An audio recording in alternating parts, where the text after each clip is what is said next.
We invite you to join us for the next chapter of today's journey, brought to life by our esteemed partner, Karnataka Soap and Detergent Limited. In this session, we are going to discuss Science Picks New Possibilities in Communication. ಮುಂದಿನ ಕಾರ್ಯಕ್ರಮ ವಿಜ್ಞಾನ ಸಂವಹನದ ಸಾಧ್ಯತೆಗಳು. ಈ ಸಂವಾದವನ್ನು ನಡೆಸಿಕೊಡಲು ನಮ್ಮನದಿಗೆ ಇರುವ Nemichandra T R Ananthramu, Dayananda G N, ಕೊಳೆಲಾ Sharma. I invite all the dignitaries on the stage please. ಎಲ್ರಿಗೂ ನಮಸ್ಕಾರ. ನಾನು ಕೊಳ್ಳೇಗಾಲ ಶರ್ಮಾ. ನನ್ನ ಪಕ್ಕದಲ್ಲಿರುವವರು ಡಾಕ್ಟರ್ GN ದಯಾನಂದ ಅವರು, ಮತ್ತೊಬ್ಬರು professor doctor T R Anantharamu ಅವರು, ಡಾಕ್ಟರ್ ನೇಮಿಚಂದ್ರ ಅವರು ಇನ್ನೇನೀಗ ಬಂದು ನಮ್ಮ ಜೊತೆಗೂಡಲಿದ್ದಾರೆ. ಮುಖ್ಯವಾಗಿ ಇವತ್ತು ನಾವು ಇಲ್ಲಿ ಸೇರಿರೋದು ಕನ್ನಡದಲ್ಲಿ ವಿಜ್ಞಾನ ಸಂವಹನ, ಅಂದರೆ ವಿಜ್ಞಾನದ ಬಗ್ಗೆ ನಮ್ಮ ಮಾತುಕತೆಗಳು, ಚರ್ಚೆಗಳು ಎಷ್ಟರ ಮಟ್ಟಿಗೆ ಆಗ್ತಾ ಇವೆ, ಅದರಲ್ಲಿ ಇನ್ನೇನು ಆಗಬೇಕು, ಈಗ ನಮಗೆ ಇರೋ ಅಡೆತಡೆಗಳೇನಿರಬಹುದು, ಅಥವಾ ಇವನ್ನು ಮೀರೋದಕ್ಕೆ ನಾವು ಏನು ಪ್ರಯತ್ನ ಮಾಡಬೇಕು ಅನ್ನೋದನ್ನು ನಾವು ಒಂದು ನಮ್ಮ ಅನುಭವಗಳ ಹಿನ್ನೆಲೆಯಲ್ಲಿ ಚರ್ಚೆ ಮಾಡೋಣ ಅಂದ್ಕೊಂಡಿದ್ದೀವಿ. Welcome Nemichandra madam. ನಮಸ್ತೆ. ಸೊ ಈ ಲೆಕ್ಕದಲ್ಲಿ ಪ್ರತಿಯೊಬ್ಬರನ್ನು ಕೂಡ ನಾನು ಕೆಲವು ನನ್ನ ಮನಸ್ಸಿನಲ್ಲಿ ಇರುವಂತಹ ಸಂದೇಹಗಳು, ಅನುಮಾನಗಳು ಇವುಗಳನ್ನು ಅವರ ಮುಂದೆ ಇಡ್ತೇನೆ. ಅವರ ವಿಚಾರಗಳನ್ನು ಕೇಳೋಣ. ಹಾಗೆ ಇಬ್ಬರು ಸಂವಾದ ಮುಗಿದ ಮೇಲೆ ಪ್ರೇಕ್ಷಕರು ಕೂಡ, ಅಥವಾ ಪ್ರೇಕ್ಷಕರು ಅನ್ನೋದ ಶ್ರೋತೃಗಳು ಅನ್ನೋದ ಏನಂತ ಗೊತ್ತಿಲ್ಲ, ಯಾಕಂದರೆ ಇಲ್ಲಿ ನಾವು ನಾಟಕ ಮಾಡ್ತಾ ಇಲ್ಲ. ಹಾಗಾಗಿ ಶ್ರೋತೃಗಳು ಕೂಡ ನಿಮ್ಮ ಮನಸ್ಸಿನಲ್ಲಿರುವಂಥ ಸಂದೇಹಗಳನ್ನು, ಪ್ರಶ್ನೆಗಳನ್ನು ಕೇಳಬಹುದು ಅಂತಂದ್ಬಿಟ್ಟು ನಾನು ಹೇಳ್ತೇನೆ. ಅದೊಂದು ಅವಕಾಶ ಇದೆ. ಮೊದಲಿಗೆ ನಾನು ಡಾಕ್ಟರ್ ಟಿ ಆರ್ ಅನಂತರಾಮು ಅವರನ್ನು ಪ್ರಶ್ನೆ ಕೇಳಬೇಕು ಅಂತಿದ್ದೇನೆ. ಟಿ ಆರ್ ಅನಂತರಾಮು ಅವರ ಬಗ್ಗೆ ನಿಮ್ಮೆಲ್ರಿಗೂ ಗೊತ್ತು. ಅವರು ಎಷ್ಟು ವಯಸ್ಸಾಗಿದೆಯೋ ಅದಕ್ಕಿಂತ ಹೆಚ್ಚು ಪುಸ್ತಕಗಳನ್ನು ಬರೆದಿದ್ದಾರೆ. ಅದೊಂದು ಮುಖ್ಯ. ಸೊ ಹಾಗಾಗಿ ಅವರ ವಯಸ್ಸನ್ನು ಹೇಳೋದು ಬೇಕಿಲ್ಲ. 70ಕ್ಕೂ ಹೆಚ್ಚು ಪುಸ್ತಕಗಳು ಇವೆ. ಎಲ್ಲಕ್ಕಿಂತ ಮುಖ್ಯವಾಗಿ ಈ ಎಲ್ಲ ವಿಷಯಗಳು ಕೂಡ ಕನ್ನಡ ಮತ್ತು ಸಾಹಿತ್ಯ ಎರಡನ್ನೂ ಬೆರೆಸಿದಂತಹ ಹಲವು ವಿಶೇಷವಾದಂತಹ ಸಾಹಿತ್ಯ ಅದು. ಅವರಿಗೆ ಕನ್ನಡ ಸಾಹಿತ್ಯ ಪರಿಷತ್ತು, ಕರ್ನಾಟಕ ಸಾಹಿತ್ಯ ಅಕಾಡೆಮಿ, ಬೇರೆ ಬೇರೆ ಸಂಸ್ಥೆಗಳಿಂದ ಅವರ ಪುಸ್ತಕಗಳಿಗೆ ಮನ್ನಣೆಯೂ ಸಿಕ್ಕಿದೆ. ಅವರಿಗೆ ಗೌರವ ಡಾಕ್ಟರೇಟ್ ಕೂಡ ಅವರಿಗೆ ಸಿಕ್ಕಿದೆ. ಸೊ ಇದು ಅವರು ಈ ಒಂದು ವಿಶಿಷ್ಟವಾದಂಥ ಕ್ಷೇತ್ರ ಅಂತ ಹೇಳ್ತಾನೆ. ಎಲ್ಲರೂ ಮೆಚ್ಚುವಂಥ ಕ್ಷೇತ್ರ ಅಂತ ನಾನು ಹೇಳೋದಿಲ್ಲ, ಆದರೆ ವಿಶಿಷ್ಟವಾದಂತಹ ವಿಜ್ಞಾನ ಸಂವಹನ ಕ್ಷೇತ್ರದಲ್ಲಿ ಅವರು ಮಾಡಿರುವಂಥ ಸಾಧನೆಯ ಬಗ್ಗೆ ಒಂದು ಸಣ್ಣ ಇದನ್ನು ಕೊಡ್ತೆ. ಆದರೆ ಮುಖ್ಯವಾಗಿ ನಾನು ಇವತ್ತು ಅವರನ್ನು ಪ್ರಶ್ನೆ ಕೇಳಬೇಕಾಗಿರುವಂಥದ್ದು ವಿಜ್ಞಾನ ಲೇಖಕ ಟಿ ಆರ್ ಅನಂತರಾಮು ಅವರನ್ನು ಅಲ್ಲ, ಸಂಪಾದಕ ಟಿ ಆರ್ ಅನಂತರಾಮು ಅವರನ್ನು. ಯಾಕಂದರೆ ಹಲವಾರು ಪುಸ್ತಕಗಳನ್ನು ಬರೆದದ್ದಲ್ಲದೆ ಹಲವಾರು ಪುಸ್ತಕಗಳನ್ನು ಸಂಪಾದನೆ ಕೂಡ ಮಾಡಿದ್ದಾರೆ. ಅತಿ ಮುಖ್ಯವಾಗಿ ನನಗೆ ನೆನಪಿನಲ್ಲಿರೋದು ಭಾಷಾ ಭಾರತಿ ಅವರು ತಂದಂತಹ ವಿಜ್ಞಾನದ ಚರಿತ್ರೆ, JD ಬರ್ನಾಲ್ರವರದ್ದು. ಅದೊಂದು ಕ್ಲಾಸಿಕ್. ನಮ್ಮ ಕನ್ನಡಕ್ಕೆ ಅಗತ್ಯವಿದ್ದಂತಹ ಸಾಹಿತ್ಯ, ಅದು ಬೇರೆಲ್ಲೋ ಇದ್ದದ್ದನ್ನು ಕನ್ನಡಕ್ಕೆ ತಂದು ಕೊಟ್ಟಂಥದ್ದು ಅನಂತರಾಮು ಮತ್ತು ಅವರ ತಂಡದವರ ಒಂದು ಸಾಧನೆಯಾಗಿದೆ. ಸರ್, ವಿಜ್ಞಾನ ಸಂವಹನದ ಅಂದರೆ ವಿಜ್ಞಾನ ಸಾಹಿತ್ಯವನ್ನು ಸಂಪಾದನೆ ಮಾಡಿ ನಿಮಗೆ 30-40 ವರ್ಷಗಳ ಅನುಭವ ಇದೆ. ಪತ್ರಿಕೆಗಳನ್ನು ನೀವು ಸಂಪಾದನೆ ಮಾಡಿದ್ದೀರಾ, ಪುಸ್ತಕಗಳನ್ನು ಮಾಡಿದ್ದೀರಾ, ನಿಘಂಟಿನಲ್ಲೂ ಕೂಡ ನೀವು ಸಂಪಾದನೆ ಕಾರ್ಯವನ್ನು ನಿರ್ವಹಿಸಿದ್ದೀರಿ. ಇವೆಲ್ಲ ಇರುವಾಗ ನನಗೊಂದು ಸಮಸ್ಯೆ ಇತ್ತೀಚೆಗೆ ಕಾಡ್ತಾ ಇದೆ. ಏನಂತಂದರೆ, ನಮ್ಮಲ್ಲಿ ಬರುವಂತಹ ಬಹಳಷ್ಟು, ಅಂದರೆ ಇತ್ತೀಚೆಗೆ ಹೊಸ ಯುವ ಬರಹಗಾರರು ಅಲ್ಲಲ್ಲಿ ಅವರ ಲೇಖನಗಳನ್ನು ಪ್ರಕಟಿಸ್ತಾ ಇರ್ತಾರೆ. ಆದರೆ ಈ ಬರಹಗಳಲ್ಲಿ ಸಂಪಾದನೆ ಕೊರತೆ ಇದೆ ಅಂತ ನನಗನ್ಸುತ್ತೆ. ಬರೀ ಬರಹ ಮಾತ್ರ ಅಲ್ಲ, ನಾವು ಹೊಸ ಮಾಧ್ಯಮದ ವಿಷಯವನ್ನು ತೆಗೆದುಕೊಂಡ್ರೆ, ಅದು ಆಡಿಯೋ ಇರ್ಬೋದು ಅಥವಾ ಮತ್ತೊಂದು ಇರ್ಬೋದು, ಅವು ತಂದುಕೊಡೋ ಒಂದು ಸಾಧ್ಯತೆ ಏನು ಅಂದರೆ, ಪ್ರತಿಯೊಬ್ಬ ಕೂಡ ಲೇಖಕ ಆಗಬಹುದು, ಪ್ರತಿಯೊಬ್ಬ ಕೂಡ ತನ್ನ ಮನಸ್ಸಿನಲ್ಲಿ ಇರೋದನ್ನು ಹೇಳ್ಕೊಳ್ಬಹುದು, ಅದರಲ್ಲಿ ಅಡ್ಡಿ ಇಲ್ಲ. ಆದರೆ ಒಬ್ಬ ಸಂಪಾದಕನಾಗಿ ಒಂದು ವಸ್ತುವಿನ ಅಥವಾ ಒಂದು ವಿಷಯವನ್ನು ಅಂದರೆ ಸಂಪಾದಕನ ಹೊಣೆಗಾರಿಕೆ ಏನು ಅಂತ ಅನ್ನೋದ್ರ ಬಗ್ಗೆ ನಾನು ಅಂದ್ಕೊಂಡಿರೋದು, ಒಂದು ವಸ್ತು, ಆ ವಸ್ತುವನ್ನು ಪ್ರಸ್ತುತಪಡಿಸುವ ರೀತಿ ಮತ್ತು ಭಾಷೆ, ಇವೆಲ್ಲದರ ಮೇಲೂ ಒಂದು ರೀತಿಯ ನಿಯಂತ್ರಣವನ್ನು ಇಡುವಂಥದ್ದು ಸಂಪಾದಕನ ಕರ್ತವ್ಯ ಮತ್ತು ಅವನ ಹೊಣೆಗಾರಿಕೆ ಅಂತ ಅಂದ್ಕೊಂಡಿದ್ದೀನಿ. ಆ ನಿಟ್ಟಿನಲ್ಲಿ ಈಗ ಈ ಸಂಪಾದನೆಯೇ ಇಲ್ಲದೆ, ಸಂಪಾದಕನೇ ಬೇಡದೇ ಇರುವಂತಹ ಬರಹಗಳು ನಾವು ಬಹುಮಾಧ್ಯಮದಲ್ಲೂ ಕಾಣ್ತೀವಿ. ಅಲ್ಲದೆ ಪತ್ರಿಕೆಗಳಲ್ಲಿ ಪ್ರಕಟವಾಗುವಂತಹ ಲೇಖನಗಳಲ್ಲಿ ಕೂಡ ಹಲವೆಡೆಯಲ್ಲಿ ಈ ಸಂಪಾದಕೀಯದ ಕೊರತೆ ಇದೆ ಅಂತ ನನಗನ್ಸುತ್ತೆ. ನಿಮ್ಮ ಅಭಿಪ್ರಾಯ? ಎಲ್ರಿಗೂ ನಮಸ್ಕಾರ. ಶರ್ಮಾ ಅವರು ಭಾಳ ಪ್ರಸ್ತುತವಾದ ಒಂದು ಚರ್ಚೆಗೆ ಒಂದು ವೇದಿಕೆ ಹಾಕ್ಕೊಟ್ಟಿದ್ದಾರೆ. ತುಂಬ ಸಂತೋಷ. ಮುಖ್ಯವಾಗಿ ಸಾಹಿತ್ಯ ಯಾವತ್ತೂ ಕೂಡ ವಿಜ್ಞಾನಕ್ಕಿಂತ ಹೆಚ್ಚು ಆಕರ್ಷಣೆ ಪಡೆದಿರುತ್ತೆ. ಯಾಕೆಂತಂದರೆ ಜನಸಾಮಾನ್ಯರು ಯಾವುದೇ ತಯಾರಿ ಇಲ್ಲದೆ ಸಾಹಿತ್ಯ ಓದ್ಬೋದು. ಒಂದು ಕವನ ಓದ್ಬೇಕಾದ್ರೆ ನಿಮಗೆ ದೊಡ್ಡ ತಯಾರಿ ಬೇಕಲ್ಲ, ಒಂದು ಕಾದಂಬರಿ ಓದ್ಬೇಕಾದ್ರೆ ದೊಡ್ಡ ತಯಾರಿ ಬೇಕಲ್ಲ. ಆದರೆ ವಿಜ್ಞಾನ ಓದಬೇಕಾದ್ರೆ ಅದರ ಬಗ್ಗೆ ಒಲವು ಬೇಕು ಮತ್ತು ಸ್ವಲ್ಪ ತಿಳಿವು ಬೇಕು. ಏನು ಬೇಸಿಕ್ ಗೊತ್ತಿಲ್ಲದೇ ನೀವು ವಿಜ್ಞಾನ ಇದು ಮಾಡ್ತೀನಿ ಅಂತಂದರೆ ಲೇಖಕರು ಪ್ರಯತ್ನ ಮಾಡಬಾರ್ದು, ಓದೋರು ಕೂಡ ಪ್ರಾಥಮಿಕ ಹಂತದ ತಿಳುವಳಿಕೆ ಪಡೆದಿರಬೇಕು. ನಾನಿವಾಗ ಆಟಮ್ ಬಾಂಬ್ ಹಾಕಿದ್ರು ನಾಗಸಾಕಿ ಹಿರೋಶಿಮಾ ಮೇಲೆ ಅಂತಂದರೆ ಆಟಮ್ ಬಾಂಬ್ ಬಗ್ಗೆ ಸ್ಥೂಲವಾದ ಪರಿಕಲ್ಪನೆ ಇಲ್ಲದಿದ್ದರೆ ಅದು ವಸ್ತುಶಃ ಅರ್ಥ ಆಗೋದಿಲ್ಲ. ಇದರಲ್ಲಿ ಆಗ್ತಿರೋದು ಅಮೆರಿಕಾದಲ್ಲಿ ಈ ಓದುಗರು ಕೂಡ ಒಂದು ಮಟ್ಟದಲ್ಲಿರ್ತಾರೆ. ಹೀಗಾಗಿ ವಿಜ್ಞಾನನ ಕಮ್ಯುನಿಕೇಟ್ ಮಾಡೋದು ಸುಲಭ. ವಿಜ್ಞಾನ ಬರೆಯೋದೊಂದು, ಶರ್ಮಾ ಅವರು ಹೇಳಿದಾಗೆ ವಿಜ್ಞಾನವನ್ನು ಸಂಪಾದನೆ ಮಾಡೋದು ಅಂತಂದರೆ ಸಮಕಾಲೀನ ವಿಜ್ಞಾನ ಸಂಪಾದನೆ ಮಾಡೋದು ಭಾಳ ಕಷ್ಟ. ಶರ್ಮಾರ್ಗೂ ಗೊತ್ತಿದೆ, ದಯಾನಂದ ಅವ್ರಿಗೂ ಗೊತ್ತಿದೆ, ನೇಮಿಚಂದ್ರ ಅವ್ರಿಗೂ ಗೊತ್ತಿದೆ. ಇದು ವಿಪರೀತ ರೆಂಬೆ ಆಗಿ ಭಾಳ ಶೀಘ್ರವಾಗಿ ಡೆವಲಪ್ ಆಗ್ತಾ ಇದೆ. ಹಿಂದೆ ನಾವು 10 ವರ್ಷಕ್ಕೆ ಒಂದು ಇದು ಅಂತ ಹೇಳ್ತಾ ಇದ್ವಿ, ಇವಾಗ 5 ವರ್ಷಕ್ಕೆ ಒಂದು ಯುಗ ಬರೋ ಅಂತ ಒಂದು ಸಾಧ್ಯತೆ ಜಾಸ್ತಿನೇ ಇದೆ. ಇವತ್ತಿದ್ದು ಯುಗ ನಾಳೆ ಇರೋದಿಲ್ಲ. ಇಂಥ ಇದರಲ್ಲಿ ಸಂಪಾದನಾ ಕಾರ್ಯ ಇವರು ಪ್ರಶ್ನೆ ಬರೋದಾದರೆ, ಸಂಪಾದನೆ ಅಂತಂದರೆ ನಾವು ಮೊದಲು ಜ್ಞಾಪಕ ಇಟ್ಕೋಬೇಕು, ನಮ್ಮ ಶಿವರಾಮ್ ಕಾರಂತರು ತಂದಂಥ 4 ವಾಲ್ಯೂಮ್ಗಳು ಮಾಡ್ಬೇಕಾದ್ರೆ ಎಷ್ಟು ಕಷ್ಟಪಟ್ಟರು ಅಂದರೆ, ವಿದೇಶಗಳಿಗೆ ಬರೆದ್ರೆ ಅಲ್ಲಿಂದ ಉತ್ತರ ಬರಬೇಕಾದ್ರೆ 6 ತಿಂಗಳಾಗೋದು. ಯಾಕೆಂದರೆ ಹಡಗು ಮೂಲಕ ಬರಬೇಕಾಯ್ತು. ವುಡ್ಹೋಲ್ಸ್ ನ್ಯಾಷನಲ್ ಇನ್ಸ್ಟಿಟ್ಯೂಟಿಂದ ತರಬೇಕಾದ್ರೆ ಅವರು ಎಷ್ಟು ಕಷ್ಟಪಟ್ಟಿದ್ದಾರೆ ಅಂತಂದರೆ, ಅವರೇ ಕೆಲವು ಸ್ವತಃ ಚಿತ್ರ ತೆಗೆದ್ರು. ಆ ಕಾಲದಲ್ಲೆಲ್ಲ ಬ್ಲ್ಯಾಕ್ ಆ್ಯಂಡ್ ವೈಟೇ ಇದ್ದಿದ್ದದು. ತುಂಬ ಕಷ್ಟ ಇತ್ತು ಒಂದು ಸಂಪಾದನಾ ಕಾರ್ಯ ಅಂತಂದರೆ. ಅದು ಏಕ ವ್ಯಕ್ತಿಯ ಸಾಹಸ. ಶಿವರಾಮ್ ಕಾರಂತರ ಥರ ಹಲವು ಕ್ಷೇತ್ರಗಳಲ್ಲಿ ಅವ್ರಿಗೆ ಪರಿಣತಿ ಇತ್ತು. ಹೀಗಾಗಿ ಅವರು ವಿಜ್ಞಾನಕ್ಕೂ ನೇರವಾಗಿ ಧುಮುಕೋದಕ್ಕೆ ಅವಕಾಶ ಆಯಿತು. ಆದರೆ ಅಲ್ಲಿದ್ದಂಥ ಸಮಸ್ಯೆ ಅಂತಂದರೆ, ವಿಜ್ಞಾನ ತುಂಬ ದೊಡ್ಡದಾಗಿ ಅದು ಬೆಳೆದಿರಲಿಲ್ಲ, ಹಂತವಾಗಿ ಬೆಳೀತಾ ಇತ್ತು. ಇವತ್ತಿನ ಸಮಸ್ಯೆ ಅದಲ್ಲ. ಇವತ್ತು ಸ್ಪೇಸ್ ಬಗ್ಗೆನೇ ಇದು ಮಾಡೋಕ್ಕೆ ಹೋದರೆ ಇಡೀ ಜೀವಮಾನ ಇದು ಮಾಡಿದ್ರು ಸ್ಪೇಸ್ ಸೈನ್ಸ್ ಪೂರ್ತಿ ನೀವು ಬರೆಯೋಕ್ಕಾಗಲ್ಲ. ಮೆಡಿಕಲ್ಲಿಗೆ ಬಂದರೆ ಅದು ಬರೆಯೋಕ್ಕಾಗಲ್ಲ. ನಿಮ್ಮ ಸ್ಟೆಮ್ ಸೆಲ್ಸ್ ಬಗ್ಗೆ ಬರಿತೀನಿ ಅಂತಂದ್ರೆ ಅದೇ ಒಂದು ದೊಡ್ಡದು. ಜೀನ್ ಎಡಿಟಿಂಗ್ ಬಂದರೆ ಅದೇ ಒಂದು ದೊಡ್ಡದು. ಹೀಗಾಗಿ ವಿಜ್ಞಾನದ ಸಂಪಾದನೆ ಮಾಡೋ ಕೆಲಸ ತುಂಬ ತುಂಬ ತುಂಬ ದೊಡ್ಡ ಸಮಸ್ಯೆ ಅಂತಂದರೆ ಚಾಲೆಂಜ್. ಅದು ಚಾಲೆಂಜ್ ಅಂತಂದರೆ ನೀವು ಸಂಪಾದನೆ ಯಾವ್ದು ಮಾಡ್ತೀರಿ. ಇವ್ರು ಹೇಳಿದಾಗೆ ಆ ವಿಷಯದ ಬಗ್ಗೆ ನಾವು ಯಾವ ಸಂಪಾದನೆ ಮಾಡ್ತೀವಿ ಅಂತ. ಈಗ ನಾನು ಮೆಡಿಕಲ್ಲು ಇದು ಸಂಪಾದನೆ ಮಾಡ್ತೀನಿ ಅಂತ ಹೋದರೆ ಮಾಡಿದ್ದೀನಿ ಒಂದು ಯಾವುದು ಅಂತಂದ್ರೆ ನಮ್ಮ ದೇಹದ ವಿಜ್ಞಾನ ಅಂತ. ಅಲ್ಲೇನು ಮಾಡೋದು ಅಂತಂದರೆ, ಮೆಡಿಕಲ್ ಫೀಲ್ಡಲ್ಲಿ ಹೆಚ್ಚಿಗೆ ಪರಿಶ್ರಮ ಇರೋವಂಥ ಲೇಖಕರನ್ನೇ ಆಯ್ಕೆ ಮಾಡ್ಕೊಂಡು ಸ್ವಲ್ಪ ಮಟ್ಟಿಗೆ ಒಂದು ಇದು ಬರುತ್ತೆ, ನಂಬಿಕೆ ಬರುತ್ತೆ ಓದೋರ್ಗು. ಯಾರೋ ಬರಿತಾ ಇಲ್ಲ, ಆ ಫೀಲ್ಡಲ್ಲಿ ಪರಿಣತರೇ ಬರಿತಾರೆ ಅಂತ ಹೇಳ್ಬಿಟ್ಟು. ನಮ್ಮ ಸಂಪಾದನಾ ಕಾರ್ಯ ಎಷ್ಟರ ಮಟ್ಟಿಗೆ ಅಂತಂದರೆ, ಒಂದು ಅದನ್ನು ವೆರಿಫೈ ಮಾಡೋ ಥರ ಇರಬೇಕು ಮಾಹಿತಿನ. ಇನ್ನೊಂದು ಭಾಷೆ ದೃಷ್ಟಿಯಿಂದ ಮಾಡಬೇಕಾಗತ್ತೆ. ಭಾಷೆ ನೀವೇನೇ ಹೇಳಿ ಸರಿಯಾದ ಭಾಷೆ ಅಂದರೆ ಸಂಪಾದನಾ ಕಾರ್ಯ ಖಂಡಿತ ಇದಾಗೋದಿಲ್ಲ. ಕನ್ನಡಕ್ಕೆ ಒಂದು ಜಾಯಮಾನ ಇದೆ, 2000 ವರ್ಷದ ಇತಿಹಾಸ ಅಂತ ಹೇಳ್ಕೊಂಡೇ ಬರ್ತಿದ್ದೀವಿ. ಆದರೆ ತಪ್ಪು ಬರ್ತೀವಿ. ಇವತ್ತು ಕೂಡ ಕೂಲಂಕುಷ ಅಂತಲೇ ಬರೀತಾರೆ. ಕೂಲಂಕಷ ಅಂತ ಭಾಳ ಜನ ಬರೆಯೋಕ್ಕೆ ಬರಲ್ಲ ಅದು. ಈಗ ಇಂಥ ಸಮಸ್ಯೆಗಳನ್ನ ಸಂಪಾದಕ ಇದು ಮಾಡಬೇಕಾಗತ್ತೆ. ಅವನಿಗೆ ಭಾಷಾ ಜ್ಞಾನನೂ ಇರಬೇಕು. ಕಂಟೆಂಟ್ ಬಗ್ಗೆ 90% ನಾವು ಡಿಪೆಂಡ್ ಆಗ್ತೀವಿ ಸಂಪಾದಕರಾಗಿ. ಯಾರು ಕಾಂಟ್ರಿಬ್ಯೂಟ್ ಮಾಡ್ತಾರೆ ಅವ್ರ ಮೇಲೆ ಡಿಪೆಂಡ್ ಆಗ್ತೀವಿ. ಮತ್ತು ಅಲ್ಪ ಸ್ವಲ್ಪ ಈ ಪಂಕ್ಚುಯೇಷನ್ಸು ಭಾಳ ಜನ ತಪ್ಪು ಮಾಡ್ತಾರೆ. ಸೆಮಿಕೋಲನ್ ಯಾರು ಯೂಸ್ ಮಾಡೋದಿಲ್ಲ ರೀ ನಮ್ಮ ವಿಜ್ಞಾನದಲ್ಲಿ.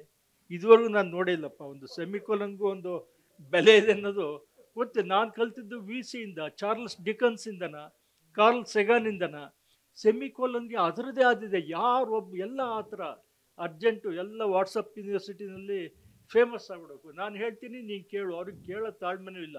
ನಂದು ಇದೆ, ತಗೋ ಕೇಳು ಅನ್ನೋ ಒಂದು ಆಗ ಆ ಒಂದು ಧೋರಣೆ ಇದೆ. ಸಂಪಾದನೆ ಕಾರ್ಯ ಇವತ್ತಿನ ದಿವಸ ಹೆಚ್ಚಿಗೆ ಬಹುಶಃ ಚಾಲೆಂಜ್ ಅಂತ ಅನಿಸುತ್ತೆ. ಅಂದರೆ ಸಮಕಾಲೀನ ಸಮಸ್ಯೆಗಳನ್ನು ಹಿಡಿದಿಡೋ ಅಂಥ ಒಂದು ಪಬ್ಲಿಕೇಶನ್ ಬರಬೇಕು. ಫಾರ್ ಎಕ್ಸಾಂಪಲ್ ನಾನೀಗ ಏನು ಮಾಡಿದೆ ಅಂತಂದರೆ, ನವಕರ್ನಾಟಕದಲ್ಲಿ ನಮ್ಮದೇ ಆದ ವಿಜ್ಞಾನ. ಮೇಡಮ್ ಇಲ್ಲೇ ಇದ್ದಾರೆ, ಚೈತ್ರ, ಪವಿತ್ರ ಅವರು, ಸಾರಿ ಕ್ಷಮಿಸಿ, ಪವಿತ್ರ ಅವರು, ಚೈತ್ರ ಅವರ. ಈಗ ಇಂಥವ್ರ ನೆರವಿಂದ ನಾನು ಮಾಡೋದಕ್ಕೆ ಸಾಧ್ಯ ಆಯ್ತದು.